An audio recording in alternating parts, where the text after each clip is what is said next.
I am Lauren, 34 years old, and I just destroyed my husband on our wedding day. Standing in the middle of our Beverly Hills reception, he grabbed the microphone, pulled his weeping mother close, and announced to 200 guests that he was signing all his premarital assets and a massive monthly stipend over to her. He told the crowd that if I could not accept his generosity, I could walk out the door right then and there. The guests wept. They cheered for him. My mother-in-law wiped her fake tears and shot me a triumphant smirk. But I did not cry and I did not leave. I just smiled, took the microphone from his hand, and delivered one single sentence that made the entire room freeze in sheer panic. Before I continue this story, let me know where you are watching from in the comments below. Hit like and subscribe if you have ever had to stand up to a family who tried to exploit you. The crystal chandeliers of the Beverly Hills Grand Ballroom cast a warm golden glow over the impeccably decorated tables. Waiters in crisp white jackets circulated with silver trays of champagne, navigating through a sea of designer suits and expensive evening gowns. I stood near the center of the polished dance floor, in my custom silk dress, surrounded by the scent of fresh white roses and the soft hum of a live string quartet. It looked exactly like the perfect American wedding. My husband Bradley, who managed a supposedly highly successful real estate investment fund, clinked his silver spoon against his crystal glass. He was 35, handsome, in a very calculated and sharp way, and he knew exactly how to work a room of wealthy investors. The elegant chatter died down instantly. Everyone turned their attention to the brightly lit stage. Bradley motioned for his mother Diane to join him up there. Diane was 62, dressed in a ridiculously expensive silver gown that honestly looked much more like a wedding dress than my own simple silk gown. She walked up the carpeted steps, dabbing her eyes with a lace handkerchief, playing the part of the overwhelmed emotional mother absolutely perfectly. Bradley wrapped his arm tightly around her shoulders and pulled the microphone close to his mouth. I smiled up at them, playing the part of the adoring bride, but my heart was beating with a slow, steady rhythm of cold anticipation. Bradley cleared his throat, looking out at the massive crowd of investors, friends, and family members. He said, "Lauren and I have been doing a lot of talking about our future, and we have come to an agreement about what family truly means." He paused for dramatic effect, squeezing Diane tighter against his side. He looked down at me, his eyes cold, challenging, and completely devoid of love. "I am transferring all 3 of my premarital estates directly into my mother's name," he declared into the microphone, "and I am establishing a $5,000 monthly stipend for her, straight from my personal accounts." A collective gasp rippled through the massive ballroom. People murmured to one another, some nodding in apparent awe of his incredible generosity. Bradley raised his free hand to quiet them down, his voice taking on a hard, authoritative edge that he usually reserved for his junior employees. He pointed straight at me. "I believe a real man must honor the woman who raised him above all else. If Lauren cannot respect that fact, if she cannot accept that my mother comes first, she can walk out those doors right now." The room went completely dead silent. The heavy wooden doors at the back of the hall suddenly felt very far away. The ultimatum hung in the air, heavy, toxic, and incredibly humiliating. He had planned this public ambush perfectly. He fully expected me to crumble under the pressure to either run away in tears and forfeit the marriage entirely, or bow my head in submissive defeat in front of 200 of his most important social connections. Then the applause started. It began with his groomsmen cheering and clapping from the front table, and soon the entire room was on their feet, praising his unmatched loyalty to his mother. Wealthy women dabbed their eyes, whispering loudly about what a wonderful son he was. Up on the stage, Diane let the lace handkerchief drop slightly from her face. She looked straight down at me and offered a vicious, triumphant smirk that twisted her features. She really thought she had won the ultimate prize. She thought she had successfully secured her son's wealth and put the new subservient wife in her proper place permanently. I stood there perfectly still while the thunderous applause washed over me. I did not shed a single tear. I did not flinch, and I certainly did not turn toward the exit. I just maintained a deadpan, calculating smile. Bradley had always told his friends that I was just a plain, boring number cruncher. Whenever I tried to talk about my day at the office, he would roll his eyes, sigh loudly, and say that basic accounting was far too dull for someone operating in the high-stakes world of commercial real estate. He loved the fact that I had an 820 credit score. He loved my flawless income history and my clean background. But he fundamentally underestimated my actual profession. I am a forensic accountant. I specialize in tracking down hidden assets, tracing offshore accounts, and exposing complex corporate fraud for federal investigations. For the past 5 years, my entire career has been dedicated to dismantling financial criminals piece by piece. Bradley genuinely thought I spent my days balancing basic spreadsheets for small businesses. He had absolutely no idea that I spent my working hours dissecting massive tax evasion schemes and analyzing fraudulent money trails for government agencies. As I stood in my expensive wedding dress listening to his arrogant speech and the crowd's misplaced adoration, I mentally reviewed the trap I had already set for him. The trap that was about to snap shut with brutal precision. He was so proud of his little performance, entirely unaware that he had just publicly confessed to a massive federal crime in front of a room full of witnesses. I took a deep breath, smoothed the front of my silk gown, and started walking slowly and purposefully toward the stage. It was time to show my new husband exactly what a boring accountant could do. As my heels touched the carpeted steps leading up to the stage, the whispers rippled outward like a sudden shockwave. I could physically feel the heavy, judgmental stares of the Beverly Hills elite pressing into my back. Women draped in diamonds leaned across their elaborate floral centerpieces, murmuring behind their manicured hands, eagerly waiting for my public breakdown. They expected tears. They expected me to hike up my expensive silk skirt and run sobbing toward the valet stand, leaving my dignity shattered on the ballroom floor. In their wealthy circles, a woman stripped of financial security was supposed to crumble on the spot. Bradley's groomsmen, a loud collection of trust fund heirs and aggressive day traders, were practically howling with approval from the front table. They clinked their glasses together, spilling expensive champagne over pristine tablecloths, toasting to what they considered the ultimate display of alpha dominance. To them, Bradley had just executed a masterful power play. He had successfully protected his assets, secured his mother's lavish lifestyle, and publicly tamed his new wife in one swift, brutal stroke. He was their absolute, undisputed hero. Bradley stood at the edge of the stage, puffing out his chest, soaking in the validation like a sponge. He looked down at me with a sickeningly arrogant grin, expecting me to beg for his mercy or apologize for a slight I had never committed. Diane played her role to absolute perfection.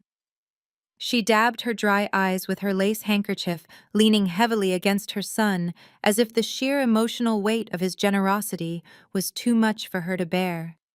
She cast a sidelong, venomous glance at me, her eyes practically gleaming with triumph. The message was loud and clear.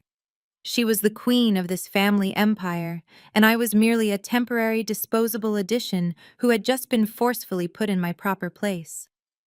The guests continued to applaud, a deafening roar of misplaced adoration that filled the cavernous hall. Everyone in that room viewed me as a naive, defeated bride who had been outsmarted by a brilliant strategist, entirely unaware of my true nature. I did not run. I did not shed a single tear. Instead, I stopped at the edge of the stage, reached out to a passing waiter who was frozen in shock, and calmly picked up a fresh flute of champagne from his silver tray. I took a slow, deliberate sip. The icy liquid perfectly matched the absolute coldness in my veins. I looked up at Bradley and offered him a brilliant, unwavering smile. His arrogant grin faltered for a fraction of a second. Confusion flashed across his eyes. He wanted panic. He desperately needed my submission to complete his triumphant moment. He expected to see a heartbroken victim standing before him, crushed under the weight of his public humiliation. But I was no longer his victim. I was the executioner, and I was merely watching the clock tick down to zero without hesitation. In my line of work, dealing with corporate fraud, you learn very quickly that criminals always share one fatal flaw. They are blinded by their own arrogance. They believe their schemes are bulletproof, completely convinced that the people around them are too ignorant to see through their web of lies. Bradley was a textbook case of white-collar narcissism. He genuinely believed his performance tonight was a stroke of genius, unaware that the trap closing around him had been designed by the woman he was trying to destroy. My emotional detachment at that moment was absolute. I felt no heartbreak over the death of my marriage because the man standing on that stage was a complete stranger. The charming, highly supportive partner I thought I had fallen in love with was nothing but a carefully constructed mirage, a predatory illusion designed to secure my clean credit score and my flawless financial background. As I stood there holding my champagne, maintaining my serene composure under the harsh glare of hundreds of judgmental eyes, my mind rapidly reviewed the sequence of events that had brought us to this explosive precipice. The truth is, my marriage had died a swift, brutal death long before I ever put on this white dress. The facade had cracked exactly 3 weeks ago, unraveling a thread of financial deceit so massive and incredibly toxic that it required federal intervention to clean up. It all started when Bradley's mask slipped during what should have been a routine conversation about our future. We were sitting in the living room of our shared apartment, finalizing the last-minute details of the wedding catering, when he suddenly pulled a thick manila folder from his leather briefcase and dropped it onto the coffee table. It was a prenuptial agreement. I had no inherent objection to a prenup. As a financial professional, I actually encouraged protecting individual assets before entering a legal union. But the document Bradley presented was not a standard asset protection agreement. It was an incredibly aggressive, highly irregular contract that raised every single red flag my forensic accounting training had ever taught me to look for. His timing was intentionally manipulative. By springing this document on me weeks before the ceremony, when deposits were paid and invitations were sent, he relied on social pressure to force compliance. He expected me to blindly trust him to sign my name on the dotted line out of pure devotion. He used his smooth-talking charm to convince me the document was merely a boring legal formality required by his investment partners. He assured me it was standard boilerplate language to protect his properties, framing my hesitation as a lack of faith in our relationship. But my job is to follow the money, to analyze the fine print, and to expose the hidden truth buried beneath layers of deceptive legal jargon. When I looked down at those pages, the foundation of our relationship crumbled, setting the stage for the absolute destruction he would face tonight. 3 weeks earlier, the evening air in our downtown penthouse felt unusually suffocating. Bradley had cornered me in the kitchen right after I finished a long day of forensic auditing. He slapped a thick manila envelope onto the marble island, his expensive cologne suddenly clashing with the sterile smell of the freshly printed legal documents. He wore his signature tailored suit, the kind that screamed old money, but I had always known his wealth was a recent flashy phenomenon. I had spent my entire adult life building a quiet, bulletproof financial portfolio. I drove a modest sedan, maximized my retirement accounts, and lived well below my means to ensure I would never be dependent on anyone. Bradley, on the other hand, was a walking billboard for excessive consumption.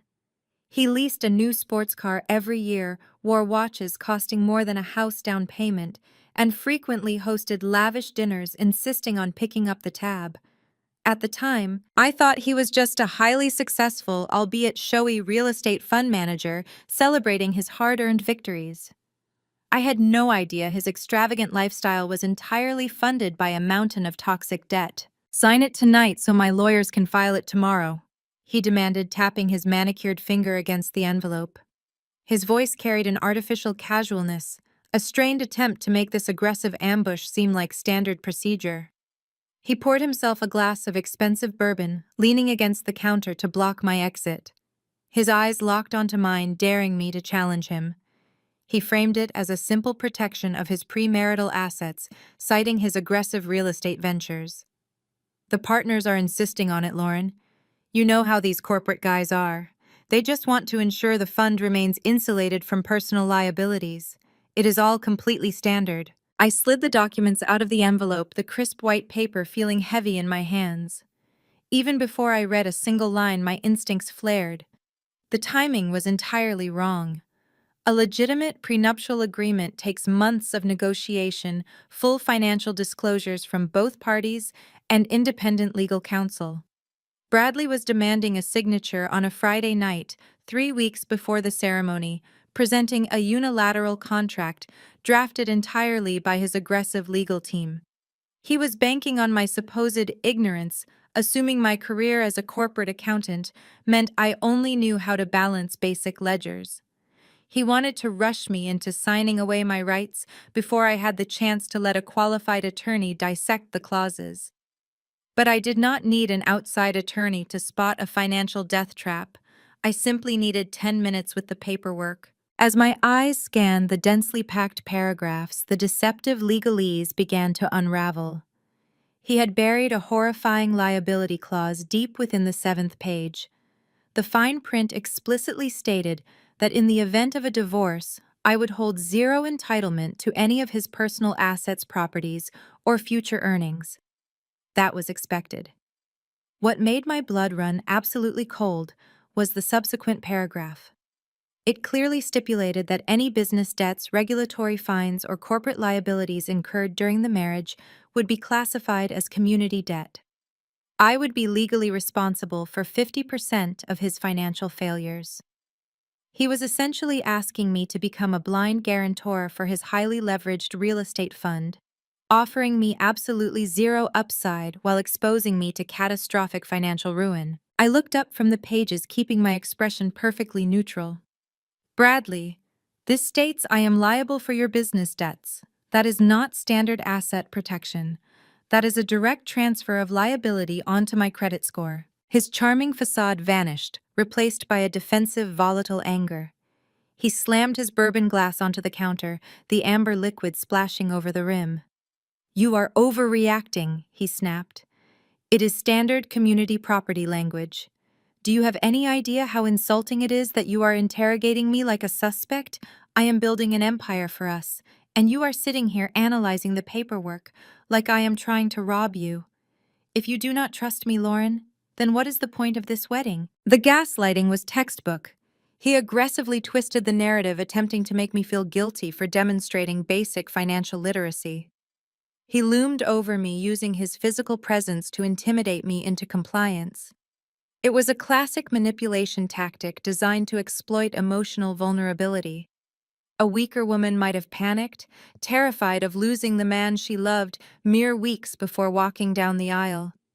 She might have blindly signed her life away just to appease his bruised ego and restore the peace.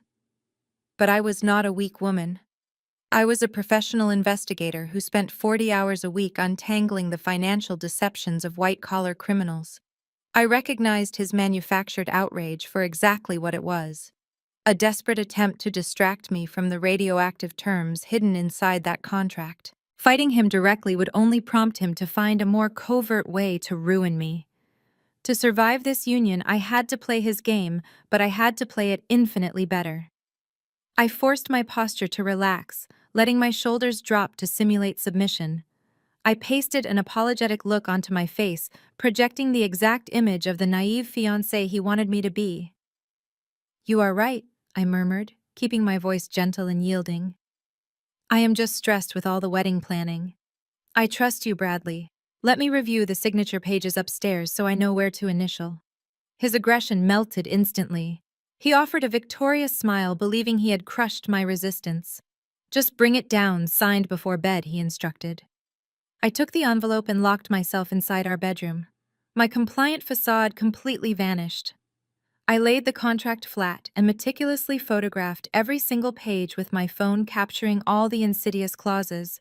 I carefully placed the documents back into the envelope, smoothed out my expression, and walked back downstairs to hand him the signed contract. He took it with a satisfied smirk, entirely unaware that he had just handed me the exact blueprint of his financial malice. The countdown had officially begun. Exactly 1 week later, with only 14 days left until the ceremony, the reality of the family I was marrying into became even more grotesquely apparent. I was standing on a velvet pedestal inside an exclusive bridal boutique in downtown Los Angeles. The seamstress was meticulously pinning the hem of my silk gown, ensuring the minimalist design draped perfectly across my frame. The boutique was hushed, smelling of lavender and expensive fabric. I was actually enjoying a rare moment of peace, mentally organizing my investigation into Bradley, when the heavy glass doors of the salon were forcefully shoved open. Diane marched into the boutique like a hurricane wrapped in designer labels. She wore oversized sunglasses indoors and carried a massive leather handbag that she swung aggressively, nearly knocking over a display of crystal tiaras. She did not bother greeting the receptionist. She simply spotted me across the room and beelined straight for my pedestal, her heels clicking sharply against the hardwood floor. The serene atmosphere of the bridal shop shattered instantly. "Lauren," she barked, not even offering a basic hello. She dug her hand into her oversized bag and pulled out a thick embossed piece of paper. She stepped right up to the pedestal and shoved the paper directly into my hands, forcing the seamstress to jump back to avoid being hit. I looked down at the document. It was an invoice from a highly exclusive invite-only haute couture atelier in Beverly Hills. The item listed was a custom hand-beaded silver evening gown. The total amount due at the bottom of the page was $15,000. I stared at the number, then looked back up at Diane, maintaining my perfectly neutral expression. "Is there a reason you are handing me your personal clothing bill, Diane?" I asked calmly. She ripped off her sunglasses and glared at me as if I were incredibly stupid. "You need to clear this balance today," she demanded, her voice echoing loudly enough for the other brides in the shop to hear. "The designer requires payment in full before they will release the dress for final alterations. I expect you to call them right now and put a credit card on file." I handed the invoice right back to her. "If you purchased a dress, you need to pay for it. Or if you expect someone else to fund your wardrobe, you should hand this to your son. I am certainly not paying $15,000 for your mother of the groom outfit." Diane scoffed loudly, a harsh, grating sound that made the boutique manager wince from the front desk. "Bradley does not pay for this sort of thing anymore," she stated with absolute entitlement. "Bradley's money is for my lifestyle, and his capital is tied up in expanding his empire. You have a steady corporate salary and zero expenses. It is your duty as the incoming wife to handle the family incidentals. You are incredibly lucky he is even marrying a plain number cruncher like you. The least you can do is show some basic respect and gratitude to the woman who raised him." Her audacity was almost impressive. She was openly admitting to being a financial parasite, completely comfortable, demanding a massive sum of money from a woman she openly despised. She viewed her son as a personal automated teller machine and viewed me as a secondary funding source to supplement whatever Bradley could not provide. I stepped down from the pedestal, the seamstress scrambling out of the way. I looked Diane directly in the eyes. "Let me make this abundantly clear. I am not a bank, and I am certainly not funding your vanity projects. My income is my own. If you cannot afford a $15,000 dress, I highly suggest you go to a department store and find something within your actual budget." Diane's face turned an ugly shade of mottled red. Her entitlement mutated into explosive rage in a split second. She pointed a manicured finger inches from my face, her voice rising to a shrill screech. "Do not you dare speak to me about budgets, you arrogant little clerk. You have absolutely no idea how this family operates. If you do not pay this invoice by noon today, I will make it my personal mission to ruin your wedding. I will ensure Bradley cancels the entire event. I will make your life a living hell, and I will see to it that my son kicks you out onto the street before you even get a chance to change your last name." She stood there panting, waiting for me to cower. She was used to bullying people into submission through sheer volume and social terror. She expected me to pull out my wallet just to avoid a public scene, but I felt absolutely nothing but cold clinical observation. Her threat to ruin the wedding was an empty one, considering I was already planning to dismantle the entire marriage myself. Her reaction only provided me with more insight into the depths of their financial desperation. If Bradley was truly as wealthy as he claimed, a $15,000 invoice for his mother would not be an issue. The fact that Diane was aggressively shaking down her future daughter-in-law for cash meant Bradley's liquid assets were completely drained. "I will not be paying this, Diane," I said, keeping my voice low and steady, providing a stark contrast to her hysterical screaming. "Now please leave my fitting before I ask the boutique manager to call security and have you escorted out for trespassing." She gasped, clutching her chest as if she had been physically struck. "You are going to regret this, Lauren. You are going to deeply regret disrespecting me." She snatched the invoice from the pedestal, spun around on her designer heels, and stormed out of the boutique, slamming the glass doors so hard the entire storefront rattled. I stood there taking a slow breath, analyzing the data she had just unwittingly handed me. The financial rot in their family went much deeper than a bad prenuptial agreement. Diane was not just a spoiled mother-in-law. She was a co-conspirator bleeding her son dry. I turned back to the terrified seamstress, offering a polite apology, smoothing down the expensive silk fabric of my gown. Suddenly, a hand gently grasped my bare arm from behind. I spun around. Standing there was Kendra. She was 32 years old, a brilliant African-American tax lawyer, and the woman married to Bradley's younger brother, Connor. Kendra was wearing a sleek, tailored jumpsuit that contrasted sharply with the sea of white tulle and lace surrounding us. She had always been the quiet observer at family dinners, her sharp eyes missing absolutely nothing, while Diane and Bradley held court. She possessed a formidable intellect and a no-nonsense demeanor that I had always quietly respected. Before I could say a word, Kendra placed a finger over her lips, signaling for absolute silence. She grabbed my hand, guided me off the velvet pedestal, and pulled me swiftly into the largest private dressing room at the back of the boutique. She shut the heavy oak door behind us and slid the brass deadbolt into place with a definitive click. The sudden quiet of the dressing room was jarring. Kendra turned to face me, dropping her designer tote bag onto a plush velvet ottoman. She let out a long, exhausted exhale. "I was here for my bridesmaid dress fitting," she explained, keeping her voice low. "I was in the next room when Diane started her screaming match. I figured it was safer to stay hidden until the hurricane passed. You handled her perfectly, by the way. Most women would have completely crumbled under that kind of public humiliation." I appreciated the validation, but my mind was already racing ahead. Kendra was not the type of woman to pull someone into a locked room simply to offer moral support. She operated with extreme precision, much like I did. I looked at her carefully, noting the intense, serious expression on her face.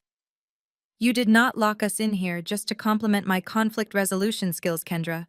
What is going on?" Kendra offered a tight, humorless smile. "You are sharp, Lauren. I have always known you were too smart to fall for their act completely." Connor and I have despised the toxic dynamic between Bradley and Diane for years. They parade around like royalty, treating everyone else like disposable peasants. Connor is too loyal to completely cut ties with his brother, but I have absolutely no loyalty to people who operate like financial parasites. She reached into her tote bag and pulled out a clear plastic folder. Inside the folder was a piece of paper that looked like it had been violently shredded and then painstakingly taped back together like a jigsaw puzzle. The edges were jagged, and the transparent tape caught the harsh lighting of the dressing room. She held the folder out to me. "I fished this out of Diane's recycling bin yesterday afternoon," Kendra said, her tone dropping into a deadly serious register. "I was dropping off some mail that got sent to our house by mistake. Diane was not home, but her recycling bin had tipped over in the driveway. I saw the bank logo, and my tax lawyer instincts took over. I took the pieces home and spent 3 hours reconstructing it." I took the plastic folder from her hands. My forensic accounting training instantly kicked in, narrowing my focus entirely onto the numbers printed on the reconstructed page. It was a commercial bank statement for one of Bradley's primary real estate investment holding accounts. But the figures did not make any sense. For a fund manager who supposedly controlled tens of millions in liquid assets, the balances were shockingly low. In fact, the account was teetering dangerously close to being overdrawn. "Bradley isn't a millionaire, Lauren," Kendra warned, pointing a manicured finger at the center of the taped page. "He is a mirage. Look at the routing numbers." I traced the columns with my eyes. The statement showed a massive incoming wire transfer from an external investor account. That was standard for a real estate fund. What was absolutely not standard was the immediate corresponding outgoing transfer executed less than 2 hours later. The money was not being held in escrow. It was not being deployed into property acquisitions or legitimate business expenses. The outgoing routing numbers matched a regional bank that I recognized instantly. It was a bank known for servicing small cash-heavy retail businesses. "Where is this money going?" I asked, though my brain was already formulating the terrifying answer. Kendra crossed her arms over her chest. "I ran those routing numbers through a database I have access to at my firm. The receiving accounts belong to a holding company. That holding company owns the leases and operational licenses for Diane's chain of boutique nail salons. Bradley is taking fresh investor capital and immediately funneling it directly into his mother's cash businesses." The sheer audacity of the scheme hit me like a physical blow. This was not just bad business management or poor financial planning. This was textbook money laundering. They were commingling corporate investment funds with retail cash businesses to obscure the origin of the money.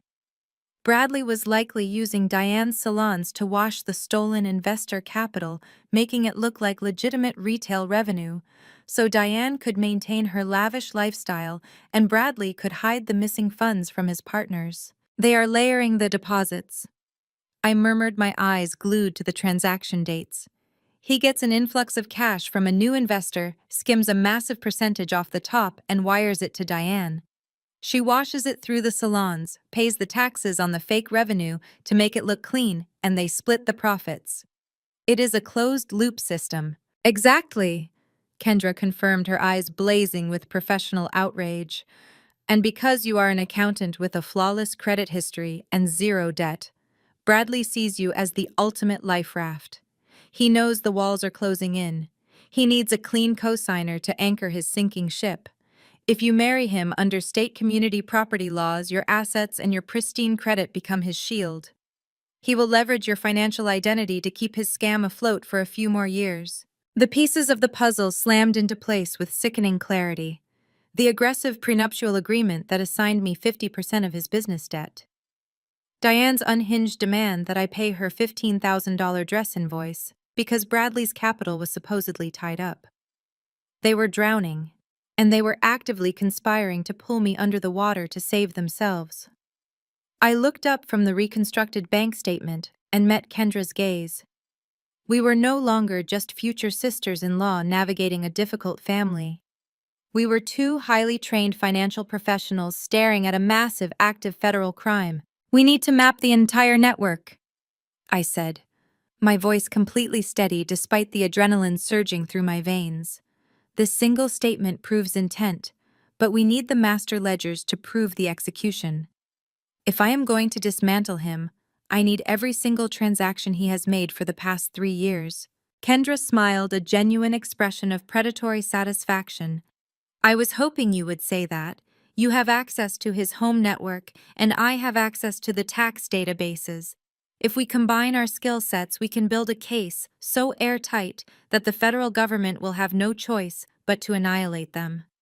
But Lauren, we have to move quickly, and we have to be absolutely flawless. If Bradley suspects you know the truth, he will drain your accounts and flee the country before you can even pack a bag." I handed the plastic folder back to Kendra for safekeeping. "Do not worry about Bradley," I replied smoothly. "He thinks I am just a plain, boring number cruncher. I am going to let him keep believing that right up until the moment they put him in handcuffs." We slipped out the back exit of the bridal boutique, bypassing the panicked seamstress and the front desk manager. The lavender-scented air of the salon was instantly replaced by the thick heat of the Los Angeles afternoon. We walked quickly toward the underground parking garage where Kendra had parked. It was a sleek black electric SUV, heavily tinted and virtually soundproof. As the heavy doors slammed shut, sealing us inside the climate-controlled cabin, the reality of our conversation multiplied in gravity. Kendra started the engine, but did not pull out of the space. Instead, she reached into the back seat and retrieved a slim, encrypted laptop. She balanced it on the center console, while I flattened the taped-together bank statement across my knees. The dashboard glow illuminated the jagged edges of the paper, making the astronomical figures printed in black ink look even more sinister. "Let us trace the exact root of this capital," Kendra said, her fingers flying across her keyboard with practiced efficiency.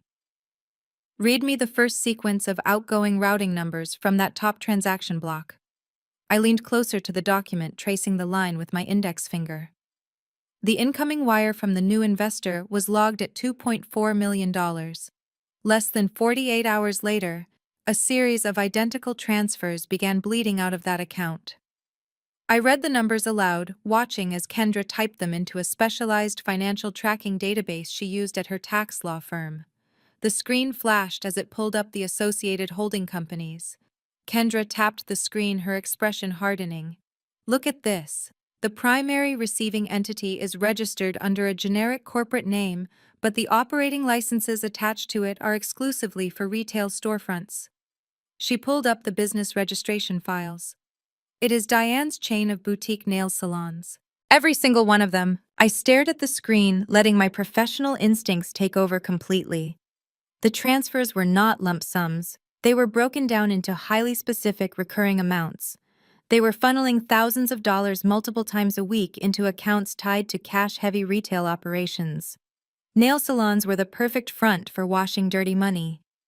The business model relied heavily on cash transactions, making it incredibly easy to inflate daily revenue without raising immediate suspicion from a casual auditor.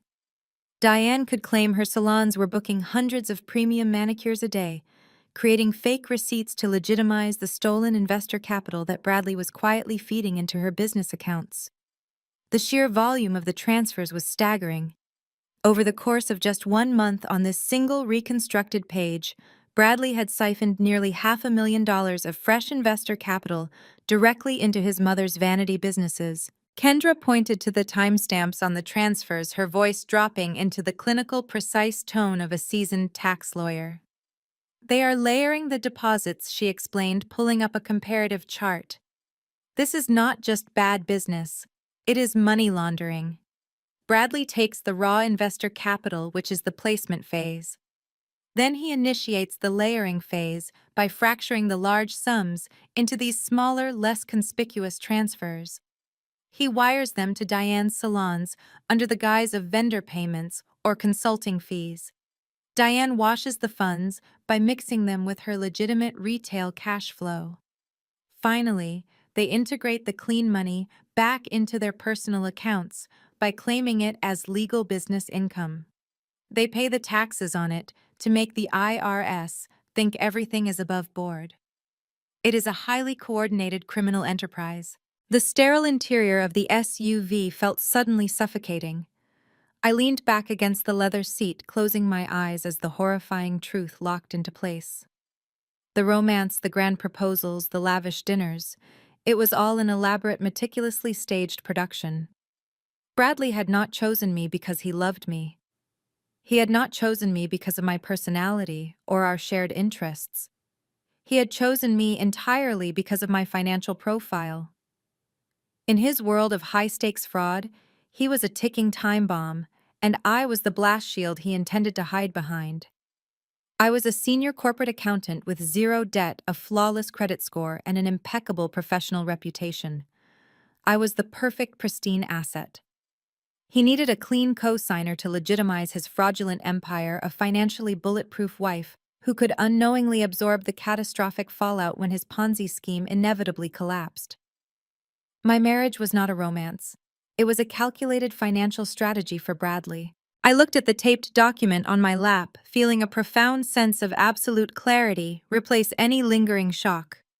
Every single argument we ever had about money, every time he aggressively dismissed my career as boring or completely unimportant, it was all carefully designed to keep me blind to his criminal operations. He wanted me docile, blindly trusting, and entirely disconnected from his business affairs. Diane's relentless hostility suddenly made perfect sense. She did not just hate me because she was a jealous mother. She hated me because I was an outsider threatening their closed-loop criminal ecosystem. She deeply resented the absolute fact that her son had to bring a federal accountant into their family just to secure a clean line of credit. They were bleeding other people dry, and they fully intended to drain my entire life savings to cover their tracks. Kendra closed her encrypted laptop, her sharp eyes meeting mine with grim solidarity. We have the motive, and we have the method. Now we just need to secure the digital proof before he ever realizes he is being hunted by us. I nodded slowly, folding the statement carefully between my fingers. He truly thought I was just another naive, submissive bride eager for an extravagant wedding. Instead, he had unwittingly invited a financial predator directly into his fraudulent empire. The hunt was officially underway, and I would not miss my target. I returned to the penthouse just after 10 o'clock that evening, sliding my key into the deadbolt with practiced silence. The sprawling apartment was dark, save for the ambient glow of the skyline pouring through the windows. I slipped off my heels and moved soundlessly down the hallway toward the master suite. The mahogany door was slightly ajar. I peered inside, letting my eyes adjust to the shadows. Bradley was sprawled across the king-sized bed, his breathing deep and rhythmic, completely dead to the world after a long day of defrauding his investors. I backed away, pulling the door shut with a soft click, and headed straight for my personal study. I reached into the hidden compartment of my locked cabinet and pulled out my federal-issue highly encrypted laptop. As the machine booted up, displaying its military-grade security protocols, I could not help but laugh at the sheer absurdity of the situation. My professional life was dedicated to tracking down invisible money. For 5 days a week, I sat in a secure facility slicing through shell companies registered in the Cayman Islands.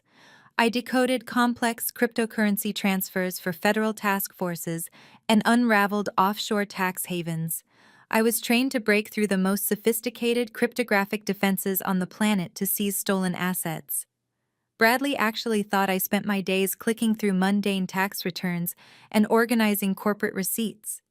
He had confidently invited an apex predator into his home and handed her the keys to his fragile financial castle. I carried the laptop into his adjacent home office, setting it down gently on his glass desk. The room was a pathetic monument to his fragile ego, filled with framed magazine clippings and meaningless awards he had likely purchased himself. I connected a specialized data extraction cable from my machine directly into his primary desktop tower. The screen flickered to life, presenting a basic login prompt. For a man orchestrating a massive money laundering operation, you would expect a certain level of digital paranoia. You would expect biometric locks, two-factor authentication, or a randomized alphanumeric passcode. But financial criminals like Bradley are universally handicapped by their towering narcissism. I did not even need to run a decryption protocol or hack his keystrokes. I simply typed his capitalized first name followed by his birth year. Bradley 1991. The system unlocked instantly, granting full administrative access to his local network. The stupidity of his security measure was almost offensive. I bypassed his superficial desktop folders, ignoring the sanitized, perfectly balanced spreadsheets he kept visible for casual viewing. Those were the fake numbers, the fabricated reports he handed to external accountants and naive investors to maintain his illusion of wealth. I was looking for the shadow books. I deployed a rapid diagnostic scan across his hard drive, searching for encrypted partitions, masking the stolen capital. Within 90 seconds, my forensic software flagged a concealed password-protected folder buried deep within a mundane system operations directory. He had labeled it with a fake software update title, a pathetic attempt to hide federal financial crimes in plain sight. I ran a custom brute force script against the folder, watching the green code cascade rapidly down my screen. It took less than 2 minutes for the cheap encryption to shatter completely. I opened the directory and hit the absolute motherlode. It was his secondary ledger, the master document containing the unvarnished, horrifying reality of his entire criminal operation. I initiated a secure, untraceable download, mirroring the database, onto my encrypted flash drive to analyze every stolen dollar. As the transfer progress bar crept across my screen, a sudden sharp noise shattered the total silence of the apartment. It was the unmistakable sound of the master bedroom door creaking open. My heart slammed aggressively against my ribs. I instantly dimmed the brightness of my monitor to 0, plunging the office back into pitch darkness. I held my breath, listening intently. Heavy footsteps padded softly against the hardwood floor in the hallway, moving sluggishly toward the kitchen area. Bradley had woken up. If he checked his office, if he saw me sitting at his desk with an extraction cable plugged directly into his hard drive, the entire operation would explode instantly. He would know I had breached his network, and he would have the time and resources to destroy the physical evidence and flee before I alerted authorities. I sat completely frozen in the ergonomic leather chair, my eyes glued to the dark doorway. The sound of running water echoed clearly from the kitchen, followed by the distinct clink of a glass being set down on the marble counter. The data transfer on my laptop was agonizingly slow. 70%, 80%. The heavy footsteps began moving back down the hallway, drawing steadily closer to the office door. I instinctively reached out my fingers, hovering dangerously over the extraction cable, ready to rip it out and risk corrupting the entire file if he took one step inside. The footsteps paused right outside the door. I could hear him breathing heavily in the quiet hallway. The silence stretched tight like a wire about to violently snap. 95%. My pulse hammered deafeningly in my ears, drowning out the ambient hum of the busy city outside. Then he muttered something incoherent under his breath, turned heavily around, and shuffled back into the master bedroom. The door shut with a solid, comforting thud. I exhaled a long, shaky breath, feeling the paralyzing tension slowly drain from my stiff muscles. The download chime sounded softly through my encrypted headphones, 100% complete. I cleanly disconnected the cable, meticulously wiped my digital footprint from his system history, and shut his computer down. I carefully slipped my laptop and the small flash drive back into my secure bag, walking out of his office with the blueprint of his criminal empire securely in my possession. He was sleeping soundly, unaware that his privileged life was officially over. I retreated to my private study, locking the door firmly behind me. I plugged the encrypted flash drive into my isolated terminal and pulled up the extracted master ledger. The raw data populated across my dual monitors in a cascade of numerical betrayal. For the next 3 hours, the silence of the apartment was broken only by the rapid clicking of my mouse as I systematically dismantled my fiancé's entire financial existence. I started by mapping the property acquisition records against county deed registries. Bradley always bragged at dinner parties about flipping commercial high-rises and luxury multifamily complexes. He claimed his portfolio was generating consistent double-digit yields. I pulled the addresses listed in the ledger and ran them through the public property databases. The results were entirely fictitious. The addresses were either empty, worthless dirt lots in the middle of nowhere, or they belonged to shell companies completely unassociated with his primary fund. There was absolutely no legitimate real estate development happening. No construction, no leasing revenue, no property management. The entire operation was a ghost town. So if there was no rental income, how was he paying out the massive quarterly dividends he boasted about to his wealthy friends?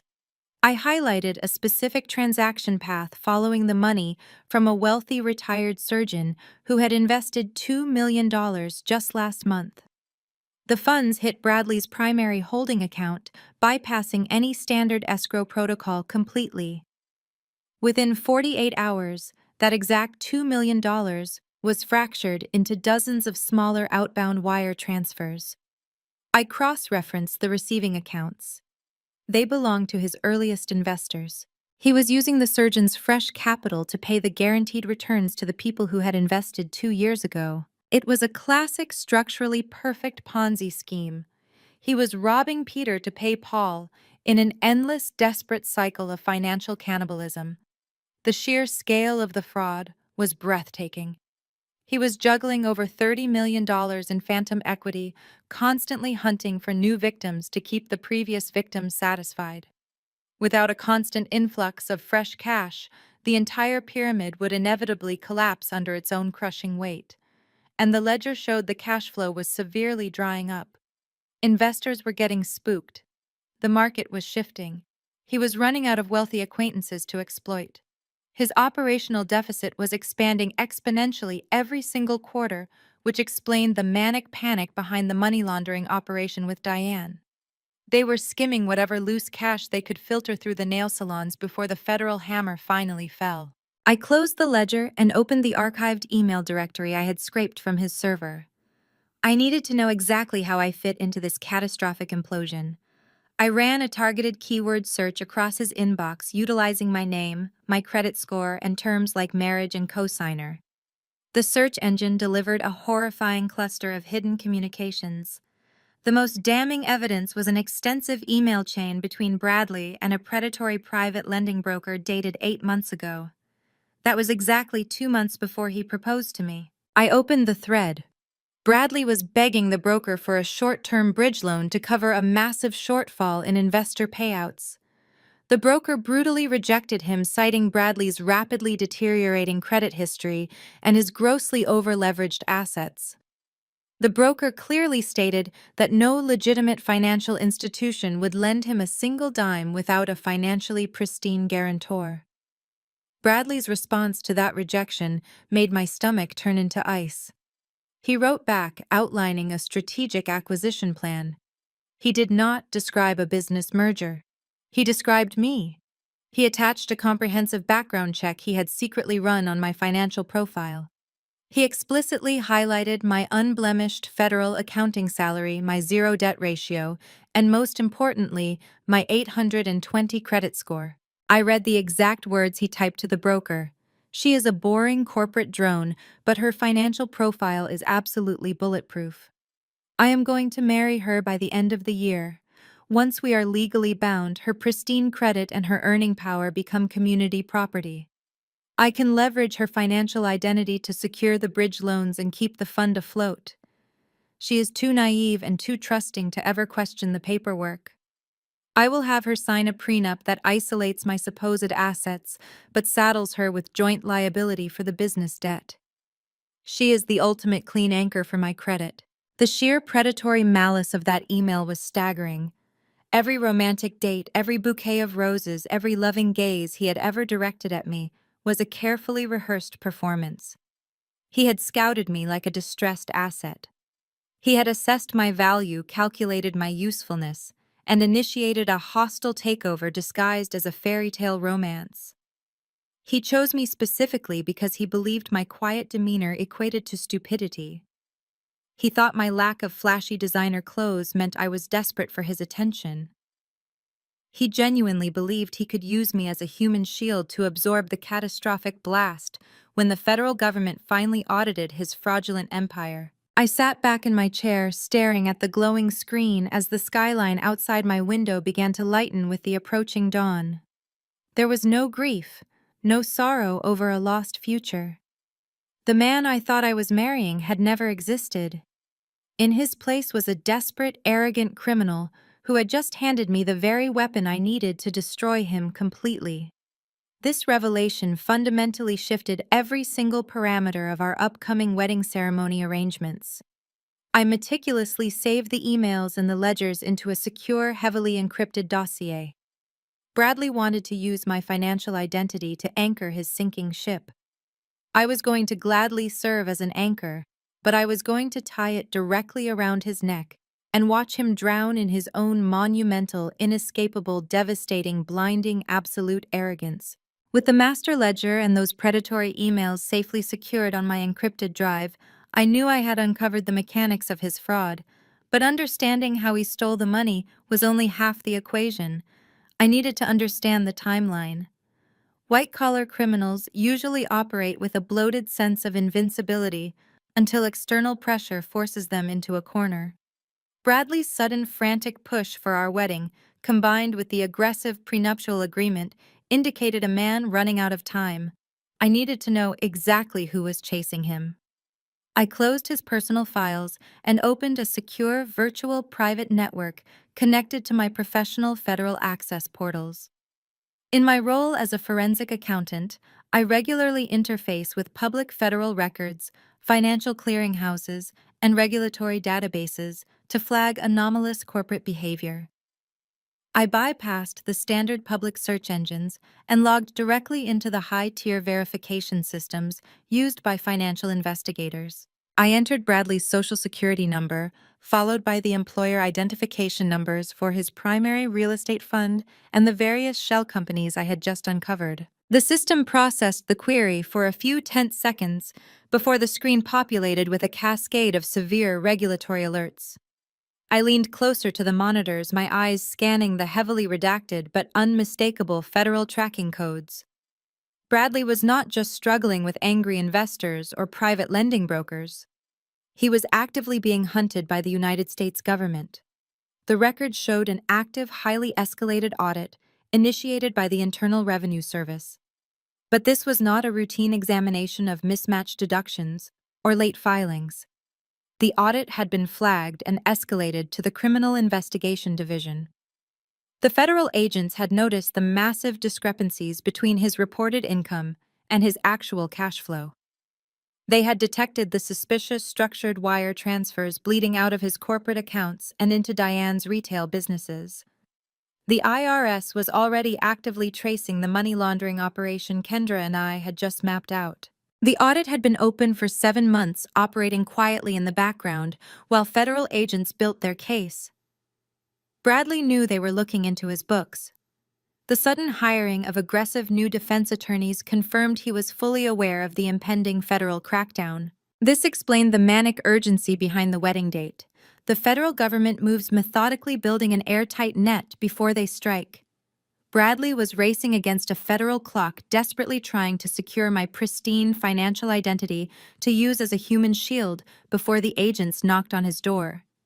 He thought he could outsmart the IRS by burying his toxic debt under the veneer of a legitimate high-earning spouse. I dug deeper into the audit files, cross-referencing the federal tracking numbers with property registry databases. That is when I found the ticking time bomb. Buried under a mountain of pending regulatory actions was a draft for a massive federal tax lien. The IRS had already calculated his preliminary back taxes, fraud penalties, and compounding interest. The total amount owed to the federal government was a staggering $4 million. And the government was not just going to send a politely worded collection letter. They were preparing to slap that $4 million lien directly onto his 3 primary luxury estates. These were the exact same 3 properties he constantly bragged about at dinner parties. The exact same properties he had specifically insulated for himself in that predatory prenuptial agreement. The IRS was preparing to seize everything he owned to satisfy the massive debt. The lien draft was in its final stages of administrative approval. Once the stamp hit the paper, those properties would be frozen, completely unable to be sold, refinanced, or leveraged. Bradley's entire illusion of wealth would evaporate overnight, leaving him exposed to both federal prosecutors and the furious investors he had defrauded. The absolute depravity of his marriage plot finally crystallized in my mind with horrifying clarity. Bradley was acutely aware that the $4 million lien was about to drop. If he remained a single man, the federal government would seize his properties, liquidate his accounts, and leave him utterly destitute before sending him to federal prison. But if he married me before the lien was officially filed, he could trigger a catastrophic loophole in the community property laws. He intended to legally bind us, transforming his impending federal nightmare into our joint marital problem. His plan was brutally simple. He would force me to sign that predatory prenup, legally assigning me 50% of his business liabilities. Then, the moment we said our vows, he would rapidly transfer the deeds of those 3 luxury properties directly into Diane's name. He would claim it was a generous gift to his beloved mother, shielding the physical assets from immediate federal seizure. Meanwhile, the $4 million tax debt would fall squarely onto my shoulders. The IRS would look at my unblemished financial record, my high corporate salary, and my easily garnishable wages, and they would drain my life savings to pay for his crimes. He wanted to leave me financially decimated, chained to a $4 million federal debt, while he and Diane lived comfortably off the stolen investor capital they had successfully laundered through her nail salons. He was literally planning to hand me a financial death sentence as a wedding gift. I stared at the federal lien documents, illuminating my dark office, feeling a profound icy calm wash over me. He thought he was a master manipulator executing a flawless escape plan. He believed he could use the sanctity of marriage to weaponize the tax code against an innocent woman. He had no idea that I knew exactly how to dismantle his entire operation. If I timed my counterstrike perfectly, I could ensure the federal government locked onto him with inescapable precision. I saved the pending lien documents to my encrypted drive, carefully closing the federal portals and wiping my access logs. The wedding was no longer a threat. It was the perfect stage. I was going to let him stand up in front of all his wealthy friends and attempt to execute his fraudulent asset transfer. And then I was going to hand him directly to the federal agents waiting in the wings. I knew the digital paper trail was devastating, but in the realm of federal prosecution, financial ledgers only tell part of the story. They prove the crime occurred, but they do not capture the human malice behind it. If I wanted to ensure Bradley and Diane faced maximum sentencing without any possibility of a plea deal, I needed irrefutable proof of their premeditation. I needed to capture their actual voices openly discussing their intent to ruin me. White-collar criminals are notoriously slippery in court. They often claim ignorance, blame their accountants, or pretend the fraudulent transfers were merely administrative errors. I was not going to leave a single loophole for his high-priced defense attorneys to exploit. The next morning, I drove to a specialized electronics store across town and purchased a military-grade voice-activated audio recorder. It was no larger than a standard flash drive, equipped with dual noise-canceling microphones and a heavy-duty magnetic backing designed specifically to cling to the undercarriage of a vehicle. I waited until midnight to make my move. Bradley was fast asleep in our bedroom, exhausted from a long day of fielding angry calls from his defrauded investors. I slipped quietly out of the penthouse wearing dark clothing and soft-soled shoes, and took the private elevator down to the secure residential parking garage.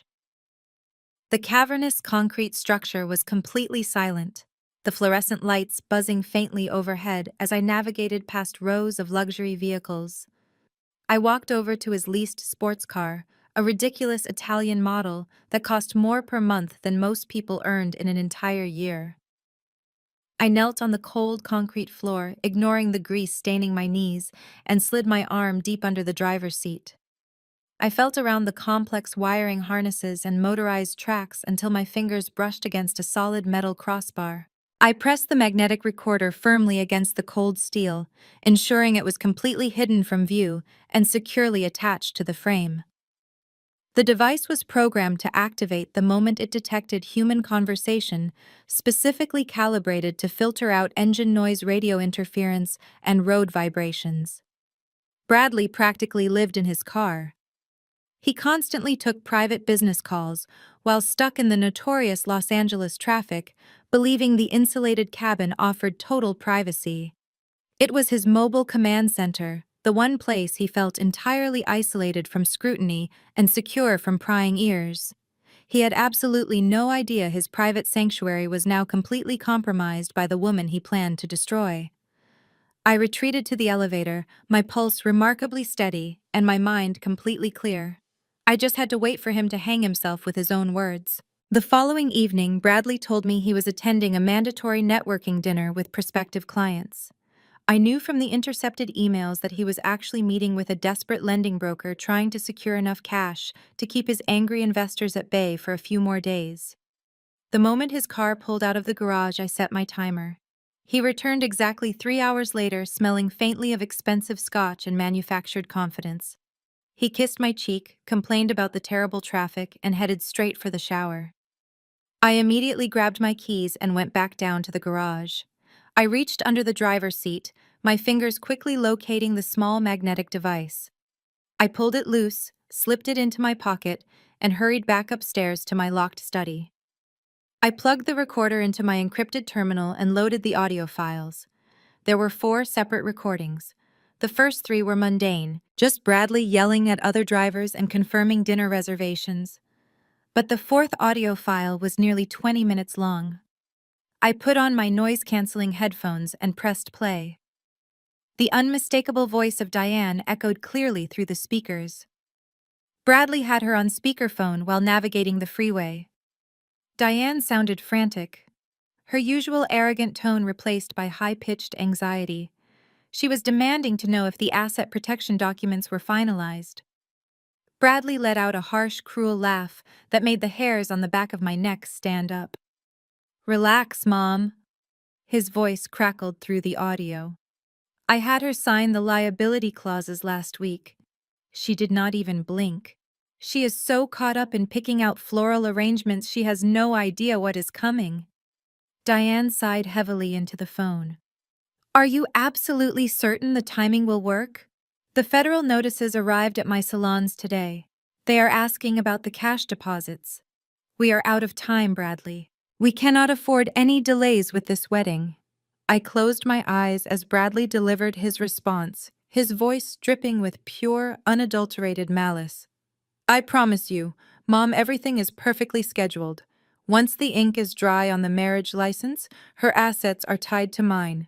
We transfer the toxic properties to your name to dodge the feds and leave Lauren holding the bag. They will seize her corporate accounts to satisfy my debt, and we walk away clean." Diane actually chuckled a wicked, relieved sound. "Good.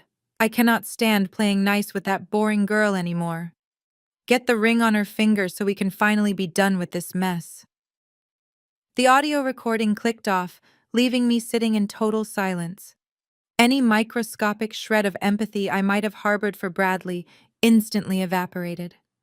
Hearing him casually discuss my total financial annihilation with his mother, hearing them laugh at my expense, severed my final ties to humanity regarding their fate. They viewed me as nothing more than a sacrificial lamb to slaughter for their own survival.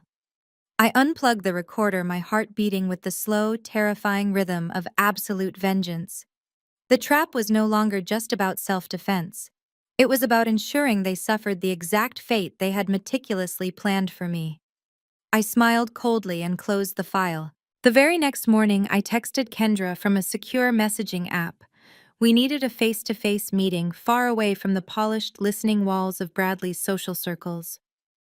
We chose an independent coffee shop tucked into a quiet industrial park on the outskirts of the city, a place where nobody wearing designer labels would ever set foot. I arrived first, claiming a small booth in the back corner facing the entrance. Kendra walked in 10 minutes later, dressed in a sharp beige trench coat, her expression all business. She slid into the booth opposite me, immediately placing her encrypted tablet flat on the scratched wooden table. I did not waste time with pleasantries. I slid my flash drive across the table. "I have the master ledger," I said, keeping my voice barely above a whisper. "And I have audio of Bradley and Diane explicitly outlining their intent to use my credit score to absorb a $4 million federal tax lien while they transfer the remaining assets into her name to dodge the seizure." Kendra's eyes widened for a fraction of a second before her professional mask slammed back into place. She plugged the drive into her tablet, loaded the audio file, and inserted a single wireless earbud. I watched her face as she listened to her brother-in-law and mother-in-law laughing about my orchestrated financial ruin. Her jaw clenched tight, a muscle ticking in her cheek. When the recording finished, she pulled the earbud out and tossed it onto the table. "They are absolute monsters," she said, her voice dropping an octave in pure disgust. "Connor has always known his family was selfish, but this is a completely different level of depravity. They are treating you like a disposable corporate entity." I nodded, pulling up the digital ledger files on my own screen. "Look at the outgoing transfers from the past 6 months."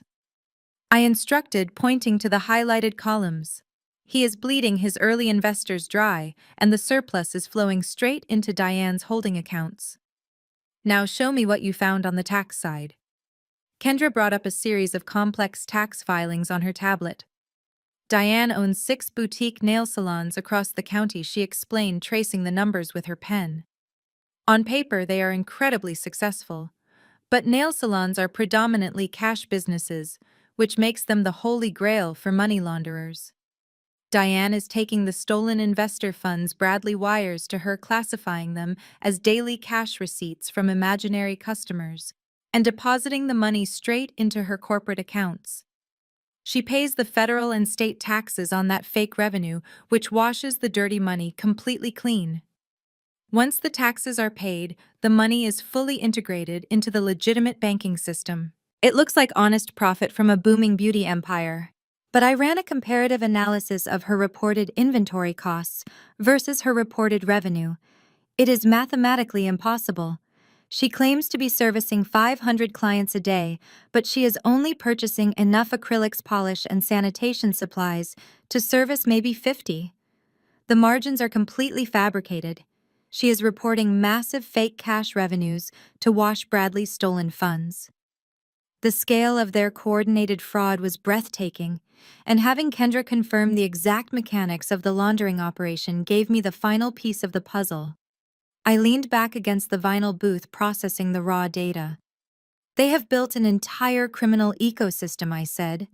Bradley acts as the collection arm defrauding investors under the guise of real estate development, and Diane acts as the cleaning mechanism washing the stolen capital through her salons. And they need me to take the fall when the music finally stops. Kendra leaned forward, her expression turning incredibly urgent.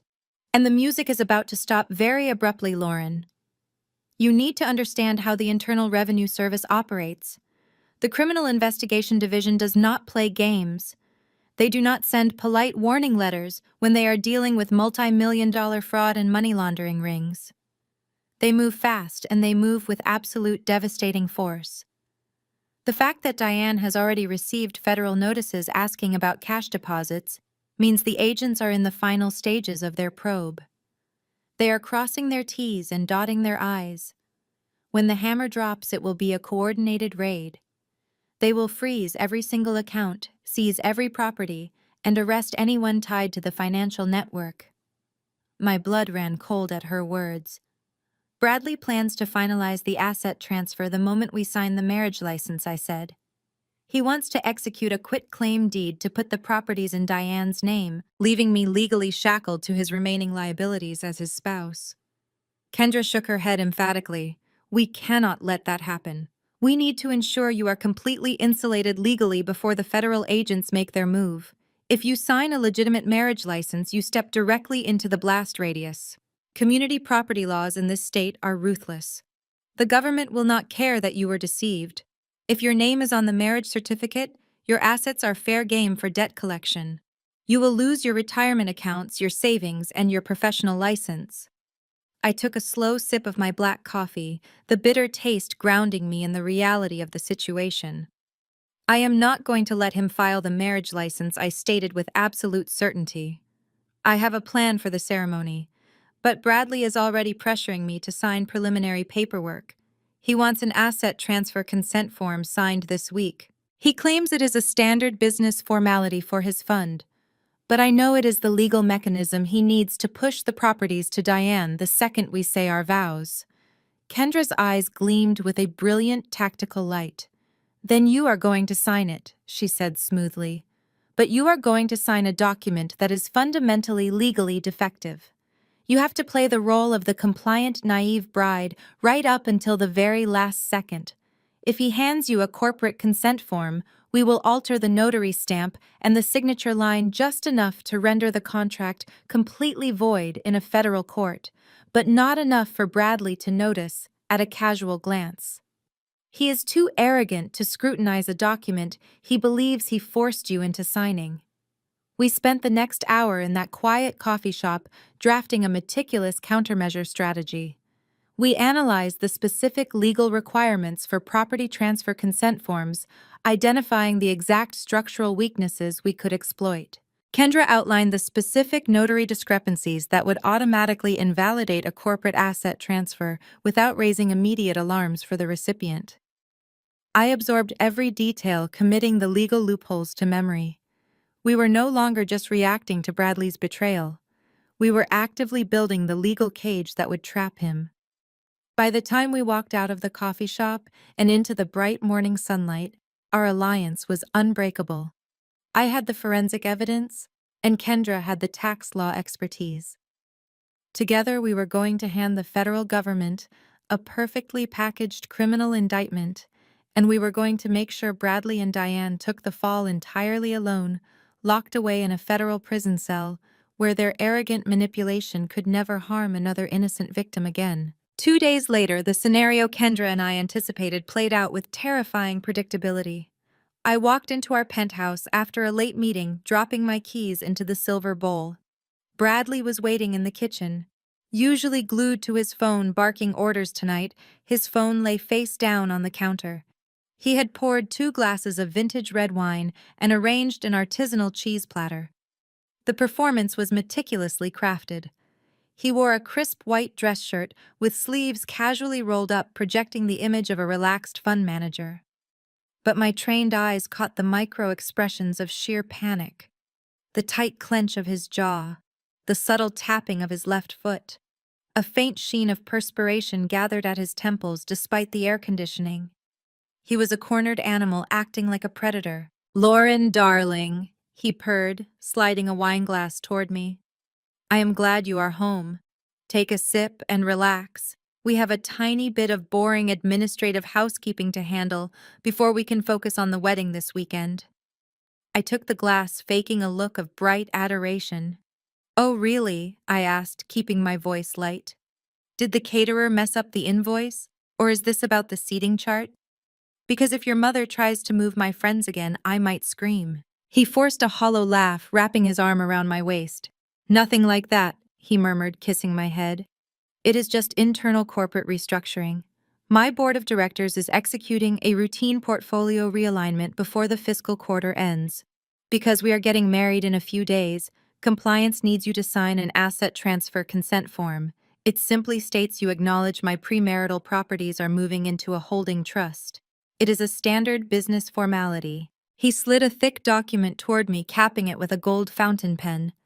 The title was Asset Transfer Consent and Marital Liability Waiver. The audacity of his lie was staggering. There was no board of directors or routine realignment. He was aggressively setting up the mechanism required to dump his toxic, highly leveraged real estate properties directly into Diane's lap the absolute second we said our vows. He needed my signature to waive my right to contest the transfer, locking the federal tax lien onto my clean financial identity while they escaped. He pressed the cold gold pen into my hand. "Just sign right there at the bottom and we can get back to celebrating our future," he coaxed. I looked down at the signature line, maintaining my flawless mask of compliant ignorance. "Oh, Bradley, this looks so complicated." I sighed, letting my shoulders slump. "Do I really need to read all this legal jargon? I have a massive headache from staring at spreadsheets all day, and I still need to finalize the floral delivery schedule. Can we do this tomorrow?" His grip on my waist tightened, genuine aggression breaking through his charming facade.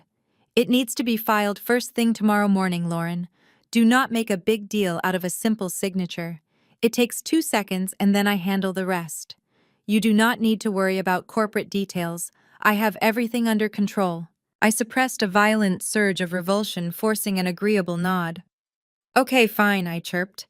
"But I need to stamp this with a notary seal, right? I see a notary block at the bottom.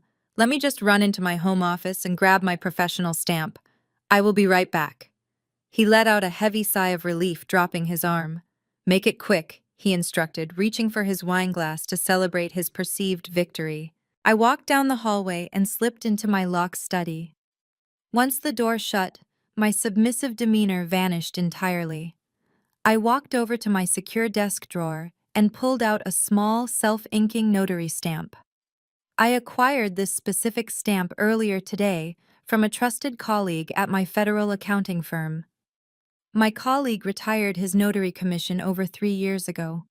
The stamp I held in my hand was completely legally expired. In the eyes of the United States federal court system, any legally binding contract executed with this specific seal is automatically rendered null and void. I carried the document and expired stamp back to the kitchen. Bradley was leaning against the counter, scrolling rapidly through his phone. I set the paper down, uncapped his gold fountain pen, and signed the consent form. But I did not use my legal signature. My federally registered legal name is Lauren Elizabeth Carter. I deliberately omitted my middle name and subtly altered the cursive stroke of my last name, signing it as Lauren E. Cartner. To a desperate criminal rushing through a fraudulent transaction, it looked perfectly legitimate. But to a federal judge scrutinizing a contested asset transfer, the signature was an undeniable, provable mismatch. I firmly pressed the expired notary stamp over the signature block, leaving a crisp, dark ink impression that officially sealed his spectacular failure. I slid the document across the counter. "There you go, all done." I smiled brightly. "Can we go back to talking about the honeymoon now?" Bradley snatched the paper with lightning speed. He barely glanced at the signature line. He did not check the expiration date on the notary seal. He simply saw ink on the page and assumed he successfully chained me to his sinking ship. He tucked the voided contract into his leather briefcase and snapped the brass lock shut. "You are the best, Lauren." He grinned, raising his wine glass in a triumphant toast. "This changes everything for us." I picked up my own crystal glass, staring right through his incredibly deceitful eyes. I took a slow, deliberate sip of the dark red wine, thoroughly enjoying the absolute certainty of his impending catastrophic destruction. "You have no idea, Bradley," I replied softly. "You really have absolutely no idea."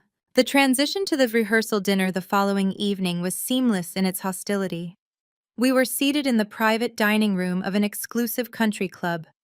The tables were draped in heavy linen and weighed down by extravagant floral centerpieces Bradley financed with stolen funds.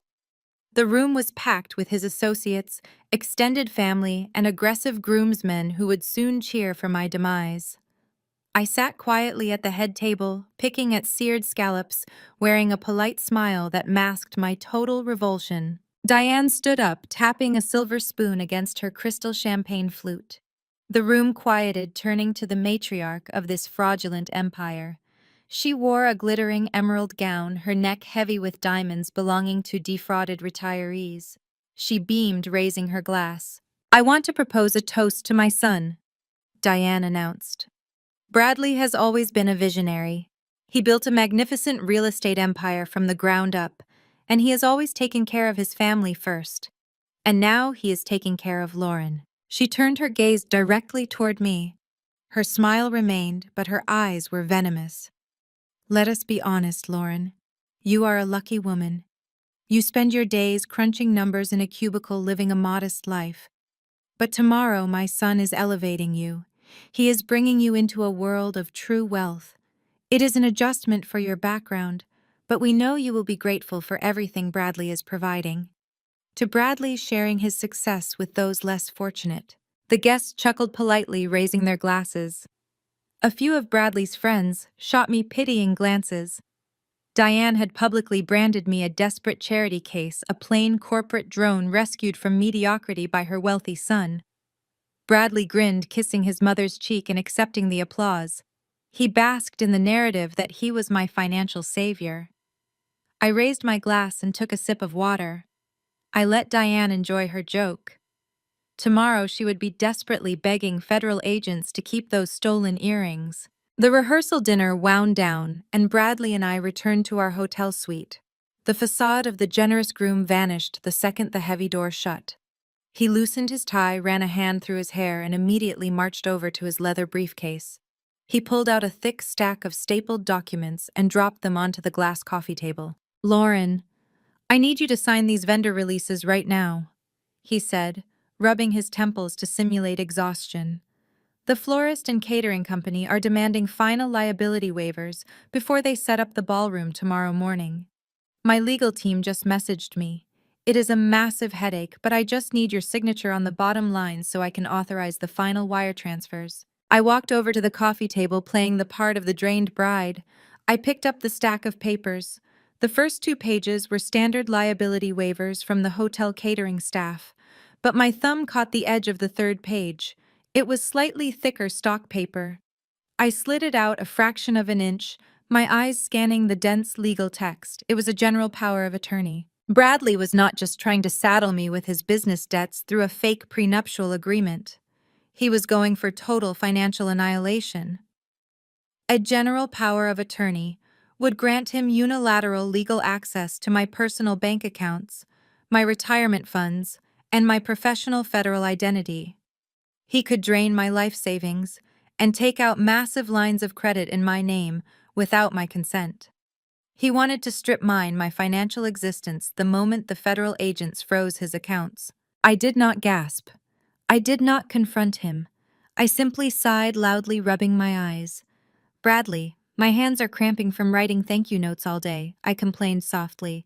Can we really not do this tomorrow? He stepped closer, his physical presence looming over me.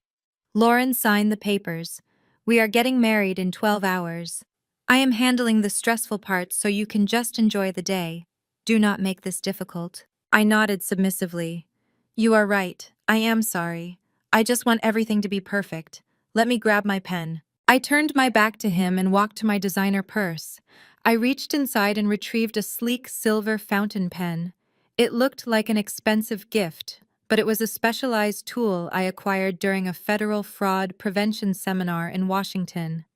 The ink cartridge inside was filled with an advanced chemically engineered vanishing ink. When applied to paper, it looked dark permanent and completely legitimate. But within 4 hours of exposure to ambient air and room temperature, the chemical composition degraded. The ink evaporated entirely, leaving zero trace, not even an indentation on the paper.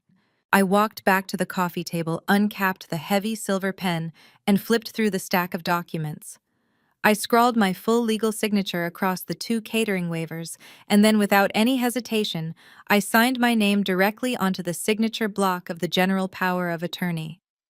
The dark blue ink bled into the thick paper, looking undeniably permanent. Bradley snatched the stack of papers off the table the second my pen lifted from the final page.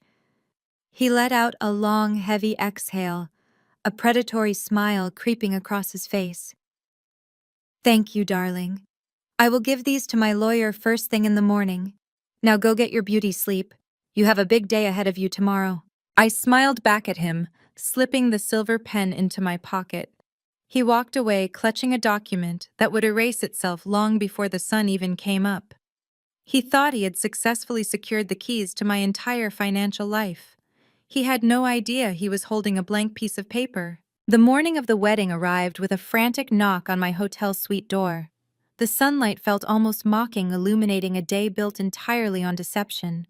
The bridal suite filled with a chaotic whirlwind of stylists rushing around. I sat perfectly still, letting the makeup artist paint my lips a soft rose. I projected the exact image of a serene bride, but my mind was laser-focused on the final, most critical vulnerability of my operation: the physical marriage license. To execute the ultimate trap without destroying my financial future, I needed an accomplice on the inside of the ceremony itself. I needed the person holding the legal power to bind us. That person was Tara. We met during our freshman year of college, surviving grueling accounting exams and terrible breakups together.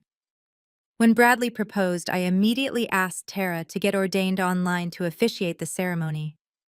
Bradley agreed, viewing it as a quirky touch that would save him money. He vastly underestimated the bond between women who had navigated a decade of life together. I waited until the stylist moved on, slipped out of the noisy suite, and navigated the quiet corridors toward the private garden courtyard where the ceremony would take place. I found Tara standing under the massive floral archway. She was wearing a sleek charcoal pantsuit, reviewing her binder of vows. She looked up and smiled brightly when she saw me approaching, stepping down from the elevated altar to pull me into a tight hug. She pulled back, studying my face with sharp intuition. You look beautiful, Lauren, but you also look like you are preparing for a deposition rather than a wedding.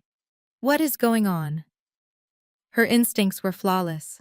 I glanced around the courtyard, ensuring the catering staff were out of earshot. I grabbed Tara by the arm and pulled her behind a thick wall of white hydrangeas, shielding us entirely from public view. Tara, I need you to listen to me very carefully. I said, keeping my voice low and urgent. I am going to tell you something that sounds completely insane, but I need you to trust me implicitly. The man I am supposedly marrying in 3 hours is a federal criminal. He is currently under active investigation by the Internal Revenue Service for running a massive Ponzi scheme, and he is attempting to use this marriage to make me legally liable for $4 million in federal tax debt. Tara stared at me, her eyes wide with shock. The binder of wedding vows slipped slightly in her grip. For a second, I thought she might demand to call the police. But Tara is an auditor for a major corporate firm. Her analytical brain kicked in faster than her panic. She gripped my shoulders, her expression hardening into absolute steel. "Tell me exactly what you need me to do," she whispered. I pulled the official county marriage license from my pocket. It was crisp white and completely blank. In the state of California, a marriage is not legally binding the moment you say your vows or exchange rings. It only becomes a recognized legal union when the ordained officiant signs this specific piece of paper and physically files it with the county clerk recorder office. Until that document is processed by the state government, a wedding is nothing more than an incredibly expensive, highly decorated theater performance. I handed the blank license to Tara.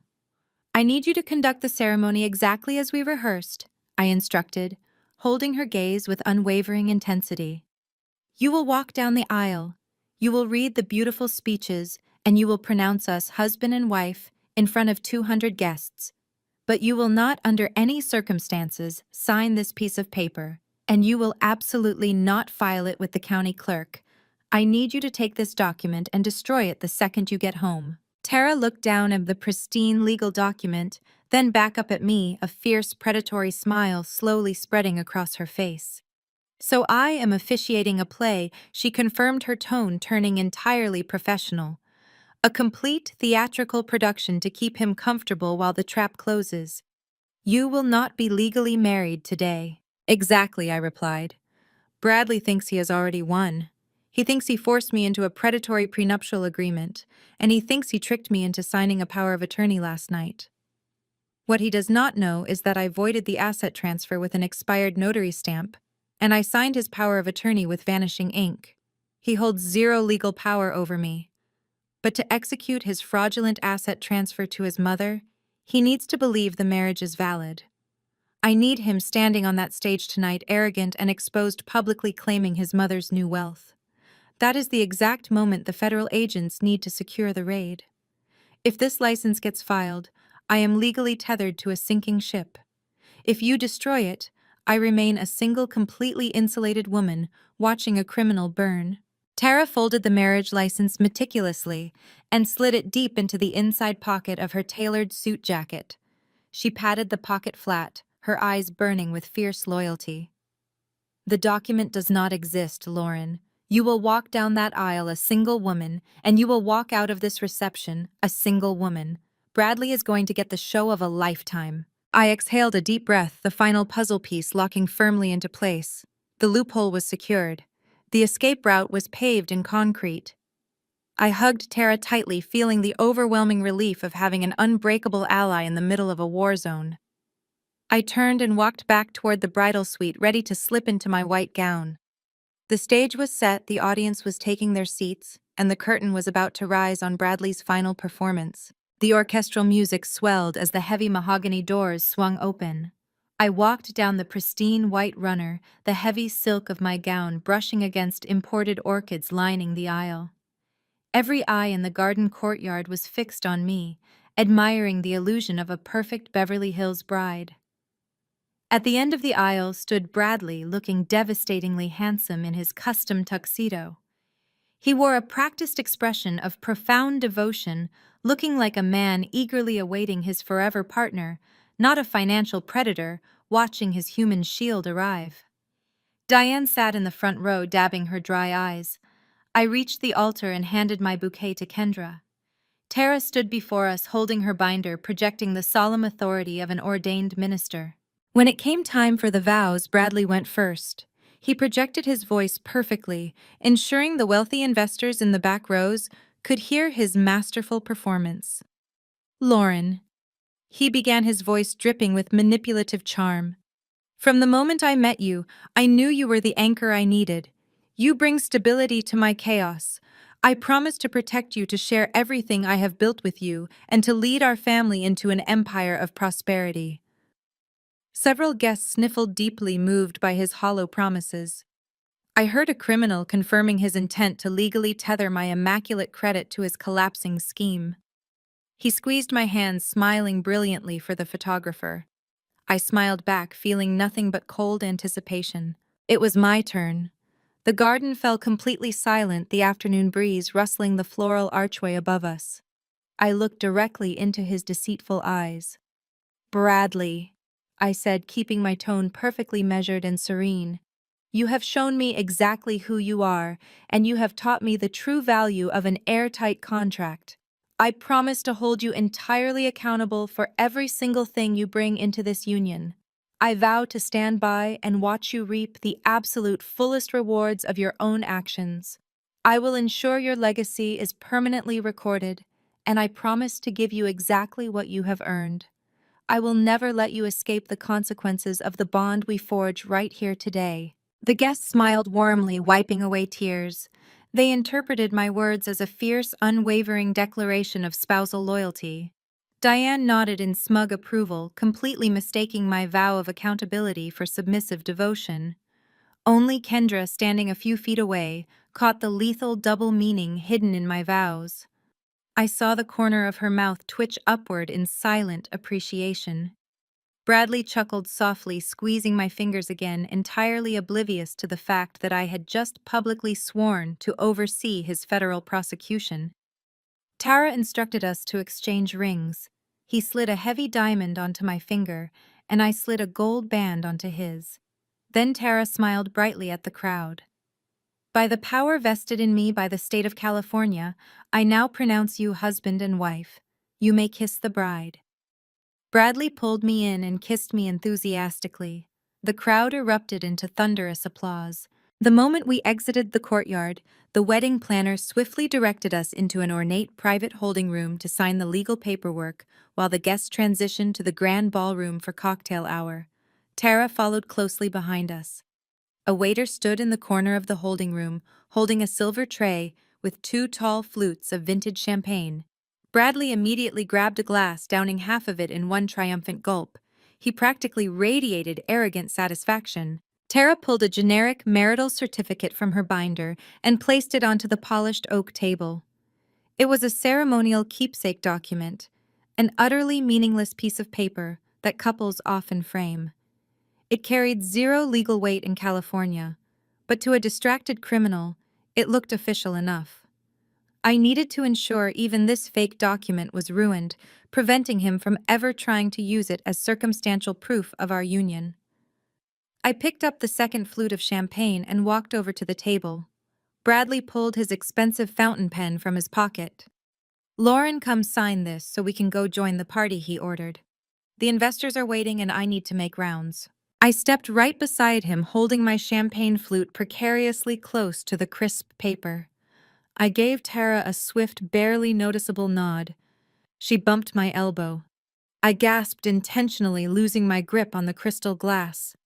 The entire flute tipped over, sending a tidal wave of sticky, bubbling champagne cascading directly across the certificate, turning the entire document into a soggy, unsalvageable mess. "Oh no!" I cried, bringing my hands to my mouth in an exaggerated display of horror. "I am so incredibly clumsy today. I completely ruined the certificate. I am so sorry, Bradley." I grabbed a cloth napkin and frantically dabbed at the soaked paper, smearing the ink into an illegible gray smudge. Bradley let out a sharp sigh. Tara quickly stepped in, playing her role flawlessly. "Do not worry about it, you two," she reassured him, with a bright, professional smile. "That was just the decorative keepsake copy anyway. The county clerk's office is closed for the weekend. I will print a fresh legal copy on Monday morning, bring it by your apartment for you both to sign, and file it myself. Go enjoy your reception." Bradley simply waved his hand, completely unconcerned with the temporary administrative delay. He believed the predatory prenuptial agreement and fake power of attorney already bound me to his ruin. "Whatever, just handle it on Monday," he instructed Tara, tossing his pen into his pocket. He turned to me, his charming facade snapping into place. "Come on, darling. Let us greet our guests.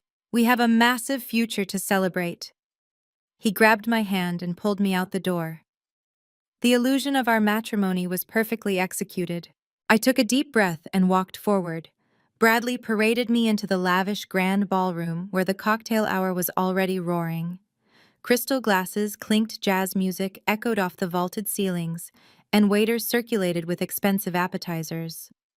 The moment we crossed the threshold, Bradley immediately dropped my hand. His performance as the devoted groom instantly evaporated as he spotted a group of high-net-worth individuals standing near the intricate ice sculpture. He needed to schmooze to pour drinks and to secure his alibis. He needed to keep his sinking Ponzi scheme afloat for just a few more days. I smiled graciously, touching his arm, and told him I needed to run to the bridal suite to pin up my train and freshen my makeup. He waved me off without even looking at my face, already aggressively pitching a fake commercial property development to a retired surgeon. I slipped away from the crowded ballroom, moving silently down the long carpeted hallway. The laughter and heavy bass of the reception faded into a dull murmur. I reached the master bridal suite, stepped inside, and pushed the heavy oak door shut. I turned the brass deadbolt and slid the security chain firmly into place. Total silence enveloped the room. I was entirely alone. I tossed my heavy lace veil onto a velvet armchair and walked straight to my leather overnight bag, tucked deep inside the wardrobe. I unzipped the bag and pressed my fingers against the false bottom, pulling back the hidden lining to retrieve my Federal Issue highly encrypted laptop. I carried the sleek metal machine to the brightly lit vanity table, pushing aside discarded makeup brushes and empty perfume bottles to make room. I pressed my thumb against the biometric scanner. The system booted up instantly, illuminating my face with a harsh blue glow. I bypassed the standard commercial internet browsers and immediately launched a secure Tor connection. The specialized software encrypted my digital footprint, routing my signal through dozens of randomized global relays. I was completely invisible, operating as an untraceable ghost within the network.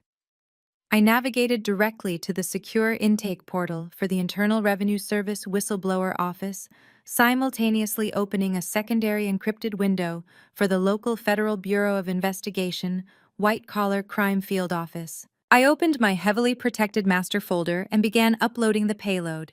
It was a comprehensive 200-page digital dossier meticulously outlining the entire anatomy of Bradley and Diane's criminal syndicate. I attached the reconstructed bank statements Kendra had painstakingly verified, clearly highlighting the structured illicit cash flows. I uploaded the offshore routing numbers, the fabricated property deeds, and the terrifyingly accurate tax analysis, proving beyond any shadow of a doubt that Diane's boutique nail salons were nothing more than aggressive money laundering fronts. Then I attached the ultimate kill shot. I uploaded the crisp high-definition audio files of Bradley and Diane openly laughing about my orchestrated financial destruction. The federal agents would hear their exact voices completely unvarnished, explicitly discussing their intent to defraud the government and saddle me with a massive federal tax lien. In the encrypted text box provided for anonymous tips, I typed a precise clinical summary of the imminent threat. I detailed Bradley's extreme flight risk, noting his access to liquid cash and his frantic attempts to secure bridge loans from predatory private lenders. I provided the exact addresses of the 3 luxury properties currently targeted by the pending $4 million federal tax lien. I explicitly warned the agencies that the target was attempting to execute a fraudulent asset transfer to his mother Diane under the guise of a wedding celebration this very evening. I explained that the target believed he had successfully secured a community property shield, making him highly vulnerable and completely unaware of impending federal action. I urged immediate coordinated intervention to prevent the catastrophic loss of recoverable assets and to secure the location before the suspects could destroy any physical evidence hidden within the venue. I reviewed the uploaded files one final time, ensuring every single digital document was perfectly legible and properly categorized for the federal prosecutors. The financial data was flawless. The legal arguments were absolutely bulletproof. The evidence of premeditated malicious fraud was overwhelmingly vast. I moved my cursor over the bright blue submit button on the screen. There was no hesitation in my mind, no lingering doubt in my heart, and absolutely no remorse for the man currently drinking expensive champagne in the ballroom below. I pressed down firmly on the trackpad. The green progress bar surged across my screen, transmitting the encrypted data packets directly to the secure federal servers located across the country. Within seconds, a stark white confirmation code flashed brightly on the monitor. The submission was successfully received and officially logged into the federal law enforcement database. The digital match had been dropped directly onto his highly flammable, deeply corrupt empire. I securely wiped the browser history, executed a specialized program to scrub the temporary memory cache, initiated a rapid shutdown sequence, and slipped the heavy laptop back into the hidden compartment of my overnight bag. I zipped it closed effectively, concealing the powerful digital weapon that had just permanently ended Bradley's entire privileged existence. I walked back over to the vanity mirror and critically examined my reflection. I looked exactly like a radiant, blissfully ignorant bride preparing for the best night of her life. I smoothed down the expensive silk fabric of my gown, picked up a tube of bold red lipstick, and applied a fresh, flawless coat to my lips. I locked my serene composure firmly into place, transforming myself back into the ultimate Trojan horse. I unhooked the brass security chain, unlocked the heavy deadbolt, and stepped out of the silent bridal suite. I walked purposefully back down the carpeted hallway, completely ready to rejoin the lavish wedding reception, take my seat at the head table, and watch the spectacular fireworks display I had just ignited. I pushed open the heavy mahogany doors and stepped back into the grand ballroom. The transition from the quiet, isolated hallway to the deafening roar of the reception was jarring, but I let the vibrant energy wash over me. The air was thick with the rich scent of roasted filet mignon, expensive designer perfume, and hundreds of fresh white roses. Waiters glided effortlessly between the round tables, refilling crystal goblets with premium vintage champagne. I navigated through the sea of wealthy guests, offering polite smiles to Bradley's aggressive business partners and nodding graciously at his distant relatives. I took my assigned seat at the center of the lavishly decorated head table. Bradley was already there, his face flushed with the arrogant confidence of a man who believed he held the entire world in the palm of his hand. He leaned over, kissed my cheek with cold lips, and whispered that he had a special surprise planned for his mother. I simply smiled, resting my hands neatly on my lap, fully aware of the digital bomb currently detonating inside the federal law enforcement databases. The string quartet finished playing a soft classical piece, and a sudden, expectant hush fell over the room as Bradley abruptly stood up. He grabbed a microphone from the podium, tapping it twice to ensure it was active. The sharp thuds echoed through the massive ballroom, demanding absolute attention from every single person present. He gestured for Diane to join him on the elevated stage. She practically glided up the carpeted steps, wearing her custom silver gown, playing the role of the humble, devoted matriarch with nauseating perfection. Bradley wrapped a strong, protective arm around her shoulders, pulling her incredibly close to his side. He looked out over the crowd of 200 guests, his chest puffed out, radiating an overwhelming aura of absolute authority and unearned pride. "Lauren and I have been doing a great deal of talking about our future," Bradley announced, his voice booming through the sophisticated sound system. "We have come to a beautiful agreement about what family truly means." He paused, letting the heavy silence stretch, squeezing his mother tighter. He looked directly down at me, his eyes turning hard and completely devoid of any affection. "I am officially transferring all 3 of my premarital estates directly into my mother's name," he declared loudly. "And I am establishing a $5,000 monthly stipend for her straight from my personal accounts." A collective gasp rippled rapidly through the room.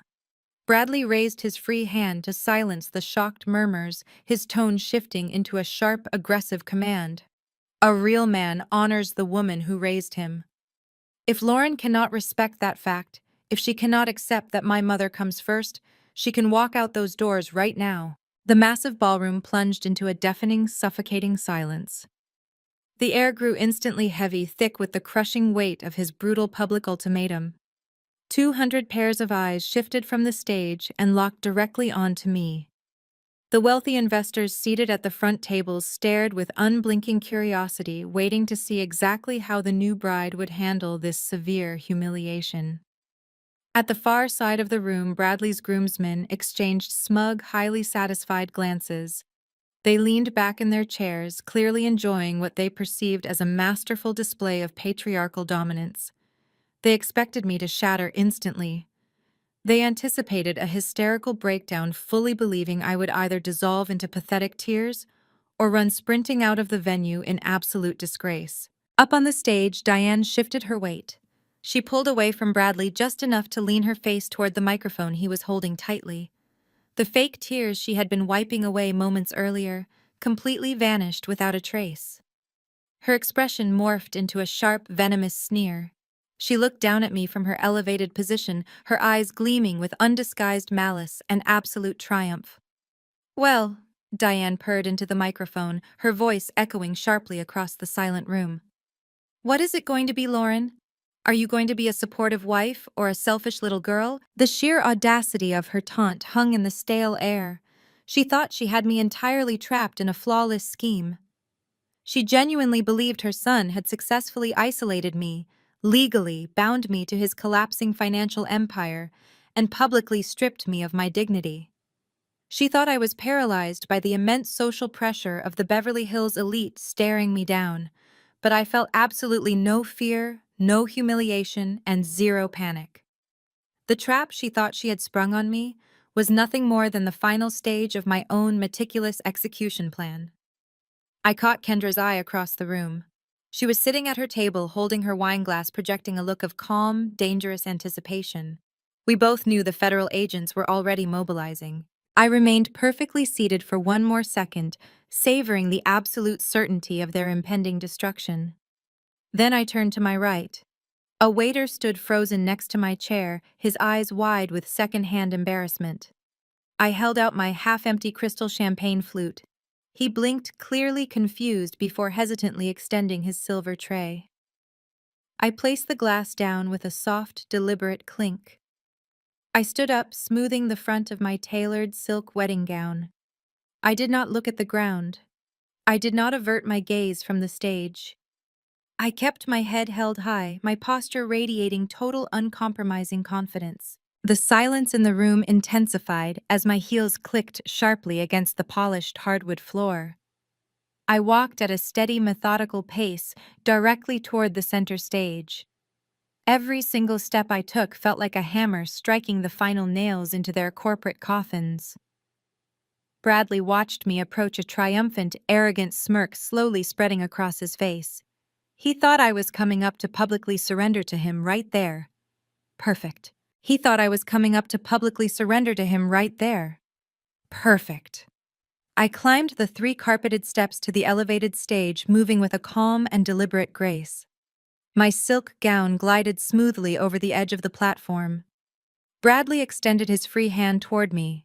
His chest puffed out fully, expecting me to take his hand and bow my head in submission. I ignored his outstretched fingers completely. I stepped directly into his personal space, my eyes locked dead onto his. His arrogant smirk faltered, replaced by a sudden sharp flicker of uncertainty. He could see that my eyes were completely dry.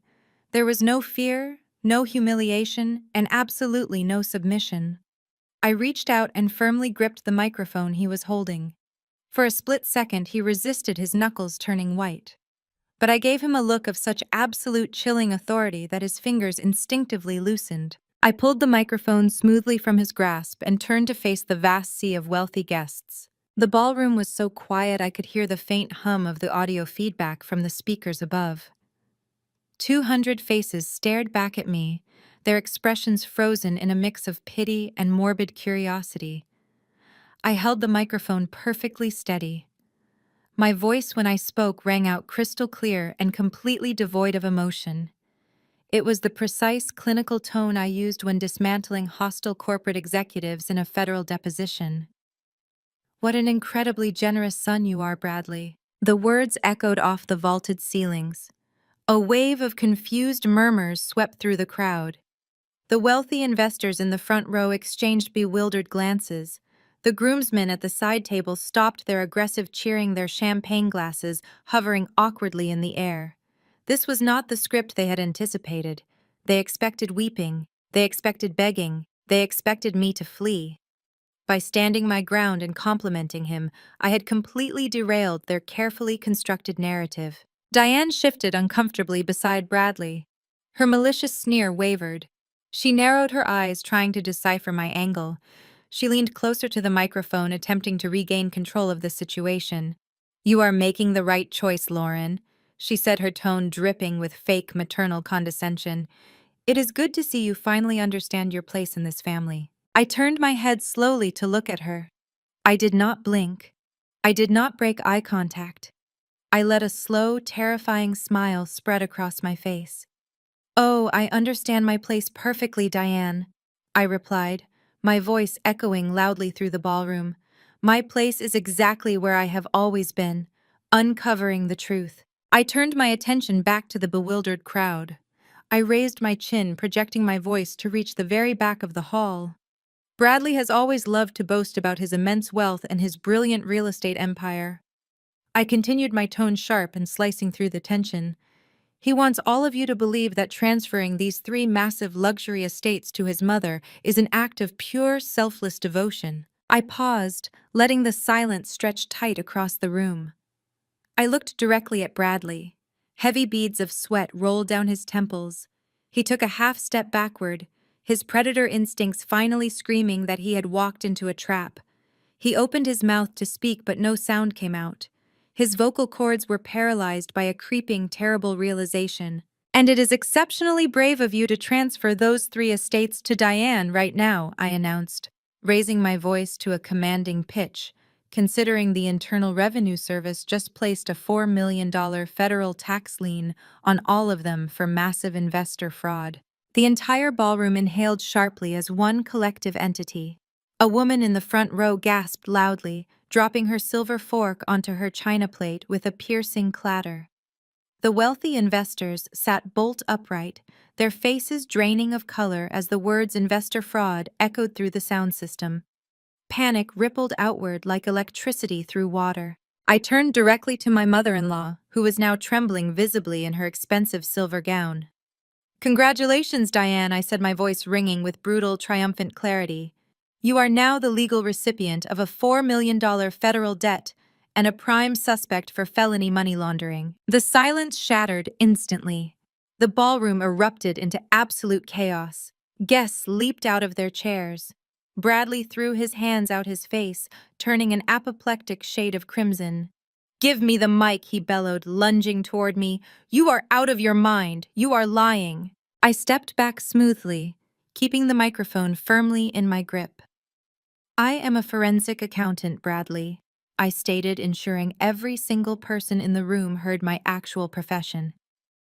"Did you honestly think I spent my days balancing checkbooks? I have been tracking your offshore accounts for weeks. I know about the dummy corporations. I know about the fake cash revenues you funnel through Diane's boutique nail salons to wash your stolen capital. I downloaded your master ledger directly from your home office server 3 nights ago. You are running a massive Ponzi scheme, and you are completely bankrupt." Diane let out a high-pitched shriek. She grabbed Bradley's arm, her perfectly manicured fingernails digging brutally into his tuxedo jacket. "Bradley, what is she talking about? What tax lien? Tell them she is lying. Tell them right now." He could not speak a single word to defend his actions. He was visibly hyperventilating, his wide eyes darting frantically around the room, searching for an exit. The investors at the front tables were already pulling out their phones, shouting into their devices, demanding their wealth managers freeze their accounts immediately. The illusion of his success was burning to the ground right in front of his eyes, and there was absolutely nothing he could ever do. The ballroom had devolved into absolute pandemonium. Bradley, his face a ghostly shade of chalk white, finally lunged toward me, his hands outstretched in a blind, frantic grasp. He clawed at the air, his voice cracking into a desperate, high-pitched scream. "You cannot do this to me, Lauren. You are my wife. Under the laws of this state, you are legally on the hook for half of this debt. You are going down with me." The guests nearest to the stage scattered, tripping over their own feet to get away from the explosive rage of the man who had only moments ago been their hero. I did not retreat. I stood my ground, my posture firm and radiating a calm that seemed to drive Bradley even closer to the edge of sanity. I smiled brilliantly, a sharp, cold expression that didn't reach my eyes. "Actually, you are misinformed, Bradley," I said, letting the words hang in the air for maximum impact. "I made sure the marriage license was never filed. We exchanged vows in front of your friends, but the document never touched the desk of the county clerk. Legally, I am just a single woman attending a very expensive legally void party. I have zero liability for your Ponzi scheme or your tax fraud. You are utterly, completely, and permanently on your own." Bradley froze, his hands still trembling in the air. The realization that he had lost his human shield hit him harder than the threat of federal prison. He looked at me, then at the silent crowd, his entire body shaking with the force of his collapse. He had put all his eggs into a basket that I had systematically emptied months ago. I turned my head toward the back of the ballroom. Kendra stood up slowly from her table. She looked magnificent in her charcoal suit, her expression one of quiet, lethal focus. She raised her flute of champagne toward Diane, who was now clutching the edge of the stage, her knuckles white and her breathing shallow. Kendra's voice was smooth, deadly, and perfectly audible in the stunned room. "As a tax lawyer, I highly suggest you invoke your Fifth Amendment right, Diane. Every word you say right now is just adding years to your inevitable prison sentence." Before Diane could utter a single word of defense, the massive double doors at the main entrance burst open with a resounding crash. A dozen federal agents clad in tactical gear flooded into the ballroom. They moved with terrifying efficiency, forming a perimeter that sealed off the exits. They were not there for a negotiation. They were there to secure the premises and execute an arrest warrant. The crowd parted instinctively as the lead agent, a man with a stern face and an official badge hanging from his neck, marched directly toward the stage. Bradley swung around, his eyes darting toward the side exits, but the agents had already blocked them. He was trapped in his own glittering cage. The lead agent reached the base of the stage and gestured for his team to advance. "Bradley Davis, you are under arrest for securities fraud, money laundering, and conspiracy to defraud the United States government," the agent declared, his voice cutting through the remaining whispers like a blade. I watched as the agents mounted the stage. Bradley did not even have the dignity to struggle. His knees buckled, and he collapsed onto the floor, sobbing uncontrollably. The agents hauled him up, their movements efficient and emotionless. I heard the sharp, metallic click of handcuffs snapping shut around his wrists. He looked at me, his eyes pleading for mercy, but I only looked away. I had no mercy left for a man who had tried to build his life on the ruins of mine. Diane was next. An agent approached her, reading her the same list of charges. She did not scream anymore. She simply looked aged, her perfectly highlighted hair seeming to lose its luster in the harsh, unflattering light of the ballroom. She was escorted out, her silver gown dragging through the spilled champagne on the floor. The guests watched in paralyzed horror as the man who had been entertaining them 10 minutes ago was hauled out in cuffs. The grand illusion was dead. The real estate empire, the wealth, the status, it had all been a hollow criminal spectacle. The lead agent stopped before me, nodding respectfully. "Ms. Carter, we received your anonymous tip. Everything we found matches your dossier exactly. You have been a significant help to this investigation." I tucked the silver pen into my clutch and nodded. "I am just glad the truth came out before more people were hurt," I replied. The agent signaled to his team, and they began securing the financial ledgers Bradley had left scattered on his office server. I looked across the room and saw Kendra standing by the stage, her arms folded over her chest. She was watching the agents work, a look of grim satisfaction on her face. We had done it. We had navigated the minefield of Bradley's malice and orchestrated the destruction of a fraud network that had victimized hundreds of innocent people. The guests, initially shocked into silence, began to murmur furiously. The news of the arrest was already hitting local digital outlets.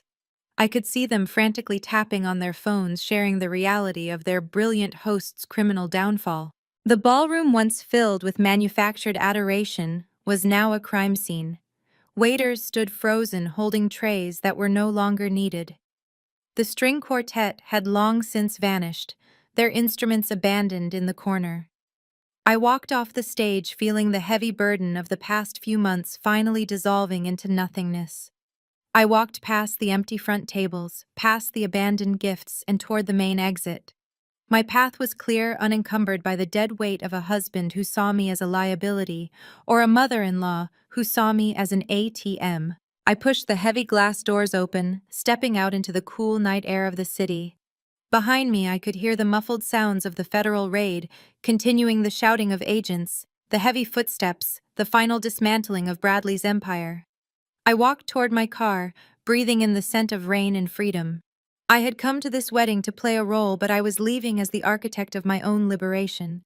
The facade was gone, the truth had won, and I was finally truly and completely free. Section 21,000 words. Bradley looked utterly pathetic as the agents shoved him toward the main doors. His tailored tuxedo was rumpled, his silk tie hung loose like a noose, and he was screaming vile, incoherent obscenities that echoed off the high walls of the ballroom. He scrambled to find purchase on the polished floor, his polished shoes sliding as he desperately tried to pivot and face me. He looked less like a corporate titan and more like a cornered rodent. Beside him, Diane had performed a spectacular collapse, clutching her chest and gasping for air with theatrical intensity. She waited for a rush of sympathy, for some loyal relative to scoop her up and blame the harsh environment. But the paramedics the FBI had cleared to enter the building were not playing along. One of them knelt beside her, checked her pulse with a bored expression, and stood back up. "She is perfectly stable," the paramedic announced to the room. "She is just hyperventilating out of shock, not cardiac arrest." Her eyes snapped open, realizing the jig was up, and she was swiftly escorted out of the building by a pair of FBI agents, her silver gown dragging through the discarded champagne and shattered glass. The transition in the room was palpable. The remaining guests were no longer just observers. They were witnesses to a total moral disintegration. I looked over at the side table where Connor had been standing. He had finally seen the absolute depth of his brother's depravity and his mother's complicity. He did not move to help them. He did not offer a defense. Instead, he walked slowly across the dance floor, past the debris of his family's life, and stood firmly by Kendra's side. Kendra gripped his hand, her expression one of steely resolve. Connor looked at me and gave a short, sharp nod of respect. He had spent his life being the quiet sibling in the shadow of Bradley's ego, and today he chose truth over blood. 6 months moved with the speed of a freight train. The federal case against Bradley was remarkably swift because the evidence I had compiled was flawless. Without a legitimate marriage certificate, and with the vanishing ink on his power of attorney, he had absolutely no legal recourse. He was sentenced to a decade in federal prison, his name scrubbed from every real estate database, and his reputation permanently incinerated. Diane was not quite as fortunate as she had hoped. After the assets were frozen, she lost her boutique salons, her cars, and her social standing. The court ordered massive restitution, and she was forced to take a minimum wage position at a local discount warehouse stocking shelves under the flickering lights of the very store she used to look down on. It was a brutal, fitting end for a woman who lived her entire life measuring people by their price tag. My own life, meanwhile, entered a period of extraordinary expansion. The Internal Revenue Service, recognizing the sheer scale of the fraud I had unmasked, awarded me a substantial whistleblower payout for my instrumental role in the investigation. It was a massive sum, but more importantly, it was a vindication of my professional identity. I took the capital, and along with Kendra decided to create something that would actually matter. We signed the lease on a prestigious office space in the heart of the city's financial district. It was not a cubicle. It was a partnership of equals built on transparency, integrity, and raw, unfiltered forensic expertise. Standing on the balcony of our new office on a clear Tuesday evening, the city lights sparkled like diamonds beneath us. I held a crystal flute of vintage champagne, the same kind Bradley used to flaunt at his fake parties. But this time it tasted entirely different. It tasted like victory. Kendra stepped out onto the balcony, the city breeze catching her hair. She held her glass out and we clinked them together with a resonance that felt like the final closing note of a long, difficult symphony. We had not just survived, we had thrived. We had taken the wreckage of Bradley's malice and used it to build a firm that would set the standard for ethical financial investigation. I leaned against the cool metal railing, looking down at the street below. I thought about the woman who had stood in that bridal suite, feeling the suffocating pressure of a life she didn't want. I thought about the girl who believed her only value was in her credit score and her ability to be an invisible, supportive wife. That person was dead buried under the weight of Bradley's arrogance. In her place was a woman who knew exactly who she was and what she could do. I hadn't just escaped a scam, I had reclaimed my own narrative. The battle had been long, the costs had been high, and the emotional toll had been nearly unbearable at times, but I had made it to the other side. The view from the balcony was breathtaking, a sprawling panorama of the city I had spent years analyzing in the dark. Now I looked at it not as a puzzle to be solved for someone else's benefit, but as a terrain I had successfully conquered. I looked at Kendra, my partner, my sister, in everything that truly mattered, and I knew that no man, no family, and no fraud could ever make me feel small again. I stood tall, the cool night air refreshing against my skin, finally breathing the air of a woman who was truly, entirely her own master. I turned toward the camera which had been recording our celebratory toast. I wanted to leave one final message for the women watching this journey. I straightened my posture, my expression firm and empowered. Never ever let anyone make you feel small just because your skills aren't flashy or your life doesn't fit their narrow definition of success. If you are a number cruncher, a strategist, or a woman who values her own independence, never apologize for who you are. You do not exist to be a human shield for someone else's failures. You do not exist to absorb anyone's debt. Has a partner ever tried to exploit you financially or hide their true nature behind a facade of wealth? Please tell me your story in the comments below. We need to normalize talking about financial boundaries and spotting the warning signs before it is too late. Like this video, subscribe for more content on navigating toxic relationships and reclaiming your power. And remember that the best way to handle a predator is to simply outsmart them. Thank you for listening. This has been the most important lesson of my life.